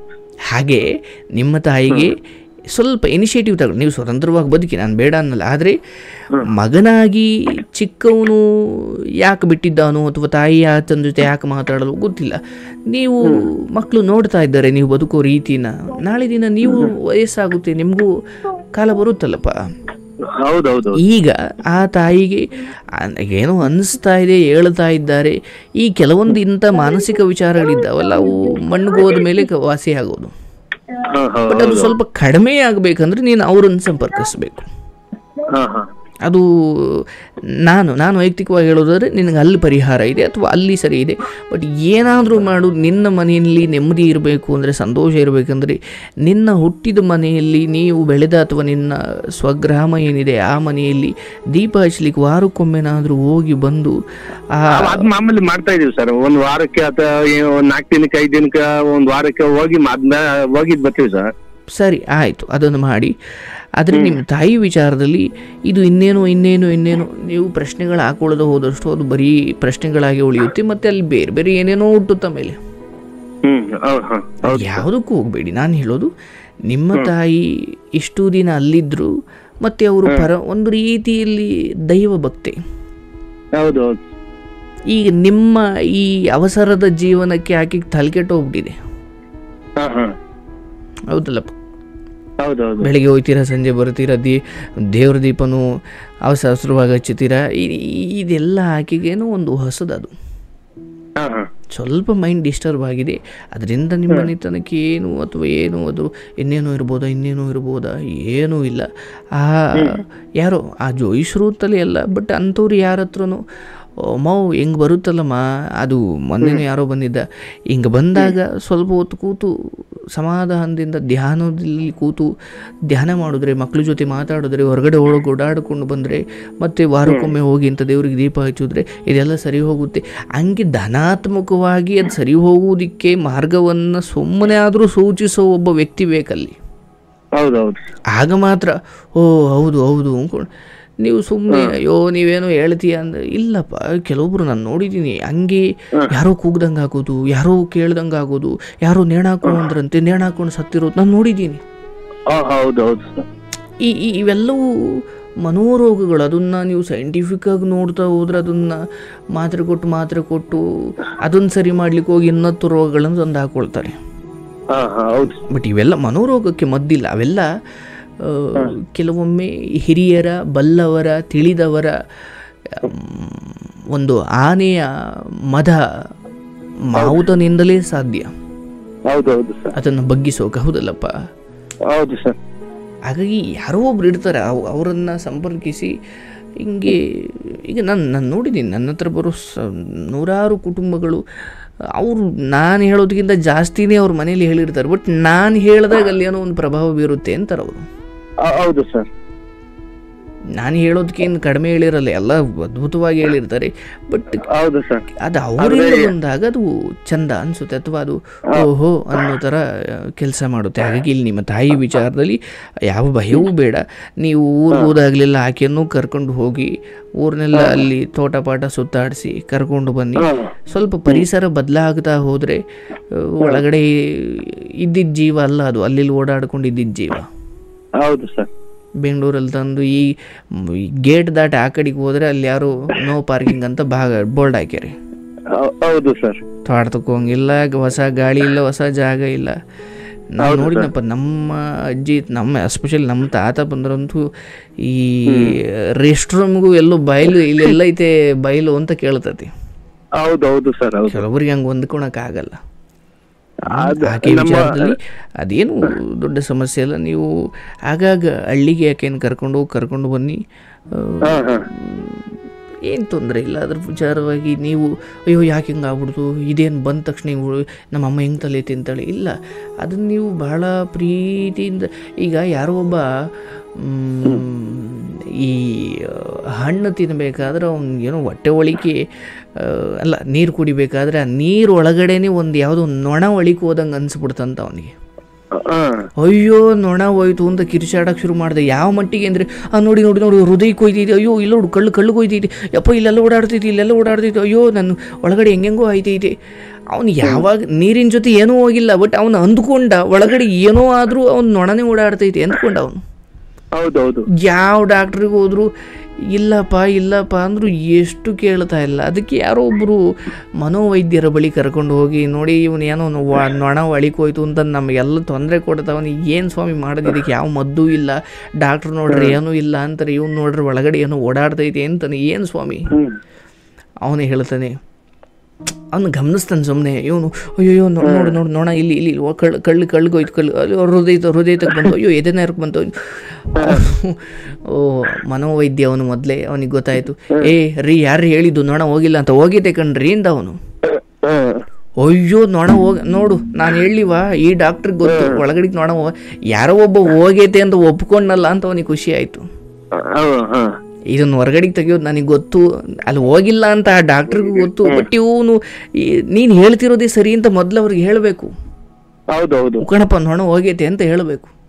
ಹೌದು, ಎಲ್ಲಪ್ಪ ಕಣ್ಣು ಮುಚ್ಚು ಅಂತ ಹೇಳಿ ಮೊದಲೇ ಆ ಶಿಷ್ಯರಿಗೆ ಹೇಳ್ಬಿಟ್ಟು ಒಂದು ನೊಣ ಮೊದಲೇ ತರಿಸಿಟ್ಕೊಂಡಿದ್ನಂತೆ. ಮನಗಿಸ್ಬಿಟ್ಟು ಕಣ್ಮುಚ್ಚು ಈಗ ನಾನು ಒಂದು ಕಡೆಯಿಂದ ನೊಣವನ್ನು ಮ್ಯಾಕ್ ಓಡಿಸ್ಕೊಂಡು ಬರ್ತೀನಿ, ಬಾಯಿ ತಕ್ಕ ಬಂದಾಗ ಹಾ ಅನ್ನು ಅಂತ ಹೇಳ್ತೀನಿ, ಆ ಅಂದ್ಬಿಡು ಅಲ್ಲಿವರೆಗೂ ಬಾಯಿ ಮುಚ್ಕೊಂತ ಹೇಳಿ ಬಂತು ಎದೇನಾರಕ್ಕೆ ಬಂತು ಕುತ್ಕೆ ತಕ್ಕ ಬಂತು ಬಾಯಿ ತೆಗಿ ಬಂತು ನೋಡಿ ಹಿಡ್ಕಂಡೆ ಅಂತ ನೊಣ ತೋರಿಸಿ ನಾನು ಯಾವುದು ಈಗಾಗಲೇ ಹಿಡ್ಕೊಂಡಿದ್ನಲ್ಲ ಅದೇ ನೊಣ ಹಿಡ್ಕೊಂಡು ತೋರಿಸಿ ಇದೇ ನೊಣ ನೀನು ಹೊಟ್ಟೆ ಒಳಗೆ ಇದ್ದಿದ್ದು. ಯಪ್ಪ ನಾನು ಹೇಳಿವಾ ನೊಣ ಒಳಗಡೆ ಇತ್ತು ಅಂತ. ಈಗ ಹೆಂಗಾಯ್ತೈತಿ? ಈಗೇನು ಇಲ್ಲ ಸ್ವಾಮಿ, ನೊಣ ಹೊರಗಡೆಗೆ ಬಂತಲ್ಲ ಅನ್ನಂತ. ಈ ಉಕಣಪ್ಪ ನೀನು ಹೇಳ್ದಿರೋ ಸರಿ ಅಂತ ಕೆಲವೊಮ್ಮೆ ಅವ್ರಿಗೆ ಹೇಳೋದು ಕೂಡ ಅವ್ರನ್ನ ಸರಿ ಮಾಡೋ ಒಂದು ದಾರಿ. ಉಕಣಮ್ಮ ನನಗೂ ಒಂದೊಂದ್ಸಲಿ ಹಂಗೆ ಆಗುತ್ತೆ ಅಂತ ಅಂದಾಗ ಅಯ್ಯೋ ನಾನು ಒಬ್ಬನಿಗೆ ಎಲ್ಲ ಇವನಿಗೂ ಆಗುತ್ತೆ ಅಂತ ಅವ್ರು ಅಂದರೆ ನನಗಿರುವ ಕಾಯಿಲೆ ಯಾರಿಗೂ ಇಲ್ಲ ಅಂದಾಗ ಅವ್ರಿಗೆ ಗಾಬರಿ ಆಗ್ಬಿಡುತ್ತೆ. ಹೌದು ಸರ್. ಅಯ್ಯೋ ನನಗೆ ಆಗ್ತಿರೋ ಥರ ಅವ್ರಿಗೂ ಆಗ್ತೀವಿ. ಈಗ ಒಬ್ಬ ಆಸ್ಪತ್ರೆಗೆ ಹೋಗಿ ಇನ್ನೂ ಡಾಕ್ಟ್ರ್ ಒಳಗಡೆ ಯಾರನ್ನೋ ನೋಡ್ತಿದ್ದಾರೆ, ಇನ್ನೂ ಅಲ್ಲಿ ಟೇಬಲ್ ಮೇಲೆ ಕೂತಿದ್ದೀರಾ, ಯಾಕೋ ಇದೇ ನೋವು ಅಂತ ಹೋಗಿದ್ದೀರಾ, ನೀವು ಅಂದ್ಕೊಂಡ್ರಿ ಏನೋ ಆಗ್ಬಿಟ್ಟದ ನನಗೆ ದೊಡ್ಡ ರೋಗ ಅಂತ. ಆ ಪಕ್ಕದಲ್ಲಿ ಕೂತಿರೋನು ಅಯ್ಯೋ ನನಗೂ 3 ದಿವಸದಿಂದ ಈ ಅದೇ ತ ನೋವು ನಿಮಗೂನಾ ಅಯ್ಯೋ ಈ ಅಂದರೆ ಇನ್ನೊಬ್ಬನಿಗೂ ಐತೆ ಅಂದಾಗ ಇವನಿಗೆ ನೆಮ್ಮದಿ. ಹೌದು ಸರ್. ಹೌದಲ್ಲ, ಅದೇನು ಅಂದ್ರೆ ನಮ್ಮ ಹತ್ರ ಇರೋದು ಇನ್ನೊಬ್ರು ತಾವು ಯಾರ್ಯಾರ ನೋವು ಐತೆ ನಮ್ ನೋವು ಅಂದಾಗ ಅವಾಗ್ಲೇ ಸಮಾಧಾನ ಆಯ್ತದೆ. ಡಾಕ್ಟರ್ ಔಷಧಿ ಆಮೇಲೆ ನಮ್ಮಂತದ್ದೇ ಅವ್ರಿಗೂ ಏನೋ ಸಮಸ್ಯೆ ಐತೆ ಅಂದಾಗ ಸಿಗೋ ರಿಲೀಫೇ ಬೇರೆ ಸ್ವಾಮಿ. ಹೌದು ಸರ್. ಹೌದು. ಹಾಗೆ ನಿಮ್ಮ ಅಮ್ಮನ ಆ ವಿಚಾರವನ್ನ ಅಯ್ಯೋ ಇದು ಯಾರಿಗೂ ಬರೆದಿರೋದು ನಿನಗೆ ಯಾಕೆ ಬಂದತೆ ಅಂತ ಅನ್ಬೇಡಿ. ನೊಣ ಆಚೆ ತೆಗೆದ್ನಲ್ಲ ಹಂಗೆ ತೆಗಿಬೇಕು ಅದನ್ನೆಲ್ಲ. ಹೌದು ಸರ್. ಹೌದು. ಅಯ್ಯೋ ಅಮ್ಮ ನನಗೂ ಹಂಗೆ ಅನಿಸ್ತಿತ್ತು, ನಾನೀಗೇನು ಮಾಡ್ತೀನಿ ಗೊತ್ತಾ, ಇದ್ರ ಬಗ್ಗೆ ತಲೆನೇ ಕೆಡಿಸ್ಕೊಳ್ಳಲ್ಲ. ಹಂಗೆ ಅನಿಸ್ದಾಗೆಲ್ಲ ಹೊರಗಡೆಗೆ ಹೋಗಿ ಅಷ್ಟೊತ್ತು ಓಡಾಡ್ಕೊಂಬರ್ತೀನಿ, ಕೂತು ಧ್ಯಾನ ಮಾಡ್ತೀನಿ, ಇಲ್ಲ ಯಾರಿಗೋ ಫೋನ್ ಮಾಡಿ ಮಾತಾಡ್ತೀನಿ, ಇಂಥ ಧ್ಯಾನ ಮಾಡ್ತೀನಿ ಕಣಮ್ಮ, ನಾನು ಅದ್ರ ಬಗ್ಗೆ ತಲೆ ಕೆಡಿಸ್ಕೊಳ್ಳೋದು. ನನ್ನ ಮಗಂಗೂ ಹಿಂಗೆ ಆಯ್ತೈತೆ, ಬಟ್ ಅವ್ನು ಹಿಂಗೆ ಮರೀತಾವನಿ ಅಂತ ಗೊತ್ತಾದಾಗ ಅವರು ಏನೋ ಟ್ರೈ ಮಾಡ್ತಾರೆ. ನೋಡು ನೀನು ತಲೆ ತಿನ್ಬೇಡ ಹೋಗು, ನಿನಗೆ ಮಾತ್ರ ಅದು ಹೆಂಗೆ ಅನ್ಸ್ಬಿಡುತ್ತೆ ಅಂತಂದ್ರೆ ಅವಾಗ ಅವ್ರಿಗೆ ಏನೋ ಒಂಥರ ಮೊದ್ಲೇ ಒಳಗಡೆ ಅತಂತ್ರ ನಡೀತಾ ಇದೆ, ಮತ್ತೆ ಇವು ಹೊರಗಡೆ ಹೇಳ್ಕೊಂಡಾಗ ಇವ್ರು ಹಿಂಗ್ ಬೇರೆ ಅಂತವ್ರು ಎಂದಾಗ ಎರಡು ಮಿಕ್ಸ್ ಆಗಿ ತಲೆಕೆಟ್ಟು ಹೋಗ್ಬಿಡುತ್ತೆ ಅವ್ರಿಗೆ. ಹೌದು, ಅವ್ರೇನಂತಾರೆ ನನ್ಗೇನು ಆಗೈತೆ ಈ ತರ ಮಾತಾಡ್ತಾವ್ರೆ ಅಂತ ಅವರೇ ತಿಳ್ಕೊತಾರೆ. ಹೌದು ನೀವೇ ಹೇಳಿದ್ರಲ್ಲ ಫೋನ್ ಮಾಡಿದ್ದೆ ಹುಷಾರಿಲ್ಲ ಅಂತ, ಅವಾಗ ನನಗೆ ಅಪೆಂಡಿಕ್ಸ್ ಆಪರೇಷನ್ ಆಗಿ ಗ್ಯಾಸ್ಟ್ರಿಕ್ ಮಿತಿ ಮೀರ್ಬಿಟ್ಟು ಎದೇನೋ ಬರೋದು. ನನಗೆ ಏನೋ ಆಗ್ಬಿಡತ್, ನನಗೆ ಬಿಡು ಮುಗೀತು ನನ್ನ ಕತೆ ಅಂತ ನಾನು. ನಮ್ಮ ಅಜ್ಜಿ ತಾತ ಅಯ್ಯೋ ನನಗೂ ಹಿಂಗೆ ಕಣಪ್ಪ, ಆಲೆ 10 ವರ್ಷದಿಂದ ನಾನು ಬರೀ ಮಾತ್ರ ನುಂಗ್ತಲೇ ಇದ್ದೀನಿ, ಇದು ಊಟದಲ್ಲಿ ಸರಿ ಮಾಡ್ಕೊಬೇಕು ಕಣೆ. ನನಗೆ ನಮ್ಮ ತಾತ ಅಜ್ಜಿ ಅವರು ನನಗೂ ಹಿಂಗೆ ಕಣಪ್ಪ ಅಂತ ಹೇಳ್ದ. ಹೌದಾ ನಿಮಗೂ ಹಂಗೇನಾ? ಹಂಗಾರೆ ಇದು ಹೃದಯದ್ದಲ್ಲ ಬಿಡು. ನಾನು ಹೃದಯದ್ದು ಅಂದ್ಕೊಂಡಿದ್ದೆ ಅದೇನೋನ ಗ್ಯಾಸ್ಟ್ರಿಕ್ ಇಂದ ಹಂಗೆ ಆಗುತ್ತೆ ಅಂತ. ಅವರು ನನಗೂ ಆಗುತ್ತೆ ಅಂತ ಯಾವಾಗ ಹೇಳಿದ್ರು ನನಗೊಂಚೂರು ರಿಲೀಫ್ ಸಿಕ್ತು. ಓಹೋ ಹಂಗಾರೆ ಇದೇನೋ ಪ್ರಾಣ ಹೋಗುವಂಥದ್ದಲ್ಲ, ಗ್ಯಾಸ್ಟ್ರಿಕ್ ಸಂಬಂಧಪಟ್ಟಿದ್ದಲ್ವಾ ಅಂತ ನೋವಿರುತ್ತೆ, ಬಟ್ ಅದನ್ನು ನೋಡೋ ರೀತಿ ಬದಲಾಗುತ್ತೆ. ಹೌದು ಸರ್. ಹಾಗೆ ಇಂಥವನ್ನೆಲ್ಲ ಹಂಗೆ ಸರಿ ಮಾಡಬೇಕು. ಅಮ್ಮನ ಹಾಗಾಗಿ ಊರಿಗೆ ಕರ್ಕೊಂಡು ಹೋಗಿ ಸ್ವಲ್ಪ ಈ ಸಮಯದಲ್ಲಿ ನಿಮ್ಮ ಸ್ವತಂತ್ರ ಜೀವನ ಅದು ಇದು ಫೈನ್ ಮಾಡಿ, ಆದರೆ ಹಿರಿ ಜೀವ ಗಂಡನನ್ನು ಕಳ್ಕೊಂಡು ಅವಾಗಲಿಂದ ಒಂಟಿಯಾಗಿ ಬದುಕಿದೆ. ಆತರ ಏನಿಲ್ಲ ಸರ್, ಹೋಯ್ತಾ ಇರ್ತೀವಿ, ಮಾತಾಡ್ಸ್ತಾ ಇರ್ತೀವಿ. ಹೊರಗಡೆ ಅಲ್ಲಿಗೆ ಹೋದಾಗ ನಮ್ಮ ತಮ್ಮನ ಮನೆಗೆ ನಾನು ಹೋದಾಗ ಹೊರಗಡೆ ಹೋಟ್ಲ ಕರ್ಕೊಂಡ್ ಹೋಗ್ತೀನಿ, ಏನಾದ್ರು ತಿನ್ಸಿ ಒಂದ್ ರೌಂಡ್ ಹಾಕಿಸಿ ಕರ್ಕೊಂಡ್ ಬಂದ್ಬಿಟ್ಟು ಬರ್ತೀನಿ. ಆತರ ಏನಿಲ್ಲ, ಚೆನ್ನಾಗಿ ನೋಡ್ಕೊತಾ ಇದೀವಿ. ಅದೇ ಇದೊಂದು ಯಾವಾಗ್ಲೂ ವ್ಯಕ್ತಪಡಿಲ್ಲ. ಬಹಳ ಸಮಸ್ಯೆ ಆಗಿರೋದು ಆಕೆಗೆ ಇದ್ದಕ್ಕಿದ್ದಂಗೆ ಜೈಲಿಗೆ ತಂದಾಕ್ತಂಗ ಆಗೈತೆ ಸರ್. ಅದು ಇಲ್ಲಿಗೆ ಬಂದ್ಮೇಲೆ ಅದು ಇದ್ದಲ್ಲ, ಊರಿಂದಾನೇ ಇದು ಈ ತರ ಆಯ್ತು. ಅದು ಒಬ್ರೇ ಇದ್ರಲ್ಲ ಅವಾಗೇನೋ ಇದಾಗ್ಬಿಟ್ಟೈತೆ ಸಮಸ್ಯೆ ಅಲ್ಲಿಂದಲೇ ಆಗಿರೋದು. ಹಾಗಾಗಿ ಇಂಥ ಸಮಸ್ಯೆಗಳು ಎಸ್ಪೆಷಲಿ ಮನೋರೋಗಕ್ಕೆ ಸಂಬಂಧಪಟ್ಟಂಗೆ ಹೆಚ್ಚು ಬೆರೆತಷ್ಟು ಅವು ದೂರ ಆಗ್ತಾವಂತೆ. ಮಕ್ಕಳ ಜೊತೆನೋ ಸಮಾಜದ ಜೊತೆನೋ ಇಲ್ಲ ದೇವರ ಭಜನೆ ಮಾಡೋರ ಜೊತೆನೋ ಯಾವುದೋ ಆಶ್ರಮದಲ್ಲಿ ಮಕ್ಕಳ ಜೊತೆನೋ ಒಂಟಿಯಾಗಿದ್ದಾಗ ಅದೇ ಯೋಚನೆ ಮಾಡ್ತಾನೆ. ಸ್ವಲ್ಪ ಬೆರೆತಾಗ ಅಲ್ಲಿ ಯೋಚನೆ ಮಾಡ್ಲಿಕ್ಕೆ ತುಂಬಾ ವಿಷಯಗಳಿರೋದ್ರಿಂದ ಆ ಮನೋರೋಗದಿಂದ ಒಂದು ಸ್ವಲ್ಪ ತಪ್ಪಿಸ್ಕೊಳ್ತಾನೆ. ಅದಕ್ಕೆ ಈ ಮನೋರೋಗ ಬಂದವ್ರನ್ನ ಒಂಟಿಯಾಗಿ ಬಿಡಲ್ಲ, ಯಾಕಂದ್ರೆ ಅವ್ರು ಏನಾದ್ರು ಮಾಡ್ಕೊಂಡ್ಬಿಡ್ತಾರೆ ಅಂತ. ಹೌದು ಸರ್, ಹೌದು. ಇದೇ ತರ ಒಂದ್ಸಲಿ ಆಗಿತ್ತು, ಅದಕ್ಕೋಸ್ಕರ ನಾವು ಬೆಂಗಳೂರಿಗೆ ಕರ್ಕೊಂಡ್ ಬಂದಿದ್ದು. ಹಾಗಾಗಿ ಸ್ವಲ್ಪ ಅವ್ರಿಗೆ ಅಯ್ಯೋ ನಾನು ಒಂಟಿಯಾಗಿರೋಣಪ್ಪ, ನನಗಿದೆಲ್ಲ ನನಗೆ ಯಾಕೋ ನೋವು ಅಂತ ಅನಿಸಿದ್ರು ಅವ್ರನ್ನ ಎಂಗೇಜ್, ಅವ್ರನ್ನ ಹತ್ರ ಕರ್ಕೊಳ್ಳೋ ಬುದ್ಧಿ ಮಕ್ಕಳಿಗೆ, ಹೆಂಡತಿಗೆ, ನಿಮಗೆ. ಅಂದರೆ ಅವ್ರು ಒಂಟಿಯಾಗಿ ಕೂತಾಗ ಅವರನ್ನು ಒಳಗೊಳ್ಳಿಸಿಕೊಳ್ಳುವ ಮನಸ್ಸು ನಿಮಗಿರಬೇಕು. ಅಮ್ಮ ಬಾ ಚೌಕಬಾರ ಆಡೋಣ, ಅವ್ರು ಒಂಟಿಯಾಗಿ ಕೂತ್ಕೊಳ್ಬೇಕು ಅಂತ ಅನ್ಸುತ್ತೆ, ಅವ್ರಿಗೆ ಬೆರಿಬೇಕು ಅನ್ಸಲ್ಲ. ಅದಕ್ಕೆ ಅದನ್ನ ರೋಗ ಅಂತ ಕರೆಯೋದು. ಬೆರಿಬೇಕು ಅನ್ಸಿದ್ರೆ ಅವ್ರಿಗೆ ಯಾಕೆ ಆ ರೋಗ ಇರೋದು? ಅವರಿಗೆ ಇಲ್ಲ, ನಾನು ಇದರಿಂದ ನಂಗೆ ನೋವು, ಇವ್ರಿಗೆಲ್ಲ ಹೇಳ್ಕೊಳಕ್ಕಾಗಲ್ಲ, ನಂಗೆ ನೋವು, ಬೆರೆಯೋಕ್ಕಾಗಲ್ಲ, ನಂಗೆ ಇಷ್ಟ ಇಲ್ಲ, ನಂಗೆ ನೋವು, ಎದುರೊಳಕ್ಕಾಗಲ್ಲ, ಹಂಗೆ ಅನ್ಸುತ್ತೆ. ಇಲ್ಲ ಬಾ ಅಂತ ಕರೆಯೋರಿದ್ದಾಗ ಅದು ದೂರ ಆಗುತ್ತೆ. ಅಯ್ಯೋ ಬಿಡು ಒಂಟಿಯಾಗಿ ಕೂತ್ಕೊಳ್ಳಿ ಅಂದ್ರೆ ಅದು ಹಂಗೆ ಮುಂದುವರಿಯುತ್ತೆ. ಇಲ್ಲ ಸರ್, ಆತರ ಒಂಟಿಯಾಗಿ ಏನು ಬಿಡ್ತಾ ಇಲ್ಲ ಸರ್. ಇರ್ಲಿ, ಅದು ಆತರ ಒಂಟಿಯಾಗಿ ಏನು ಬಿಡ್ತಾ ಇಲ್ಲ ಸರ್. ಮುಂದಿನ 4-5 ತಿಂಗಳವರೆಗೂ ಆ ವಿಚಾರ ಮುಂದುವರಿದಂತೆ ಕಂಡ್ರು, ಆ ನಂತರ ಅದಾಗೆ ಬದಿಗೊತ್ತುತ್ತೆ, ಅದು ಹೋಗುತ್ತೆ. ಅದಕ್ಕೆ ನೀವು ಎಕ್ಸ್ಟ್ರಾ ಏನೋ ಮಾಡುವುದು ಬೇಡ. ಬಟ್ ಸಾಧ್ಯವಾದಷ್ಟು ಆ ಪುರೋಹಿತರಿಂದ ಒಂದು ಮಾತು ಹೇಳಿಸಿ, ಏನು ಸಮಸ್ಯೆ ಇಲ್ಲ, ಎಲ್ಲ ಒಳ್ಳೆಯದಾಗುತ್ತೆ ಅಂತ ಅಂಥವರಿಂದ 1-2 ಮಾತು ಬಂದರೆ ನಿನ್ನ ತಾಯಿಗೆ, ಅದರಲ್ಲೂ ಅಂಥವ್ರನ್ನ ಅಥವಾ ಅಂಥದ್ದನ್ನು ನಂಬೋ ಅವರಿಗೆ ಅವರಿಂದ ಬಂದರೆ ಒಂಚೂರು ಉಪಯೋಗ. ಹೌದು ಸರ್, ಅದು ಪರ್ಸನಲ್ ಕೌನ್ಸಿಲಿಂಗ್ ಎಲ್ಲ ಮಾಡ್ತಿದೀವಿ ಸರ್. ಅವರು ಇದೇ ಸೇಮ್ ಹೇಳಿದ್ರು ಸರ್. ಹೌದೌದು, ಇದು ಬಿಟ್ಟರೆ ಬೇರೆ ಏನೂ ಇಲ್ಲ. ಈಗ ನಾನು ನನ್ನ ಅರಿವಿಗೆ ಬಂದರೆ ನಾನು ಖಂಡಿತ ಹೇಳ್ತೇನೆ, ಬಟ್ ನನಗಂಥದ್ದೇನೂ ಕಾಣ್ತಿಲ್ಲ, ಗೊತ್ತಿಲ್ಲ.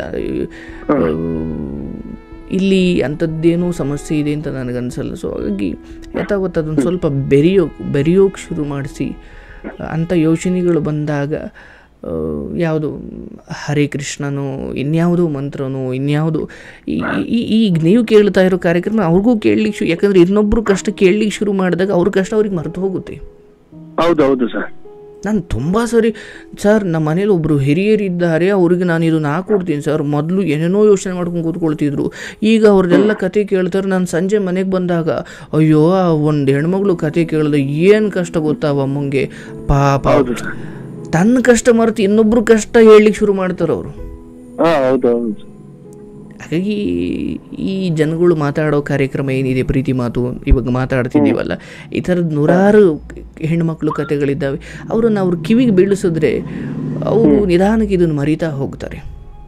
ಸರಿ ಸರ್, ಅವ್ರು ಒಂದು ಫೋನ್ ಕೊಡಿಸಿನೋ ಅಥವಾ ಅವ್ರಿಗೆ ಹೇಗೋ ಈ ಕಾರ್ಯಕ್ರಮ, ಅಮ್ಮ ನಿಂಗೆ ಬೇಜಾರಾದಾಗೆಲ್ಲ ಇವ್ರ ಕತೆ ಕೇಳು, ನೋಡು ಒಬ್ಬೊಬ್ರು ಹೆಂಗಿದ್ದಾರೆ, ನೀವು ಹಾಗೆ ಅವ್ರ ಕಥೆಯನ್ನು ಕೇಳಿಸೋಕೆ ಶುರು ಮಾಡಿದ್ರೆ ಅವರಿಗೆ ತಮ್ಮ ನೋವು ಮರೆತು ಹೋಗುತ್ತೆ.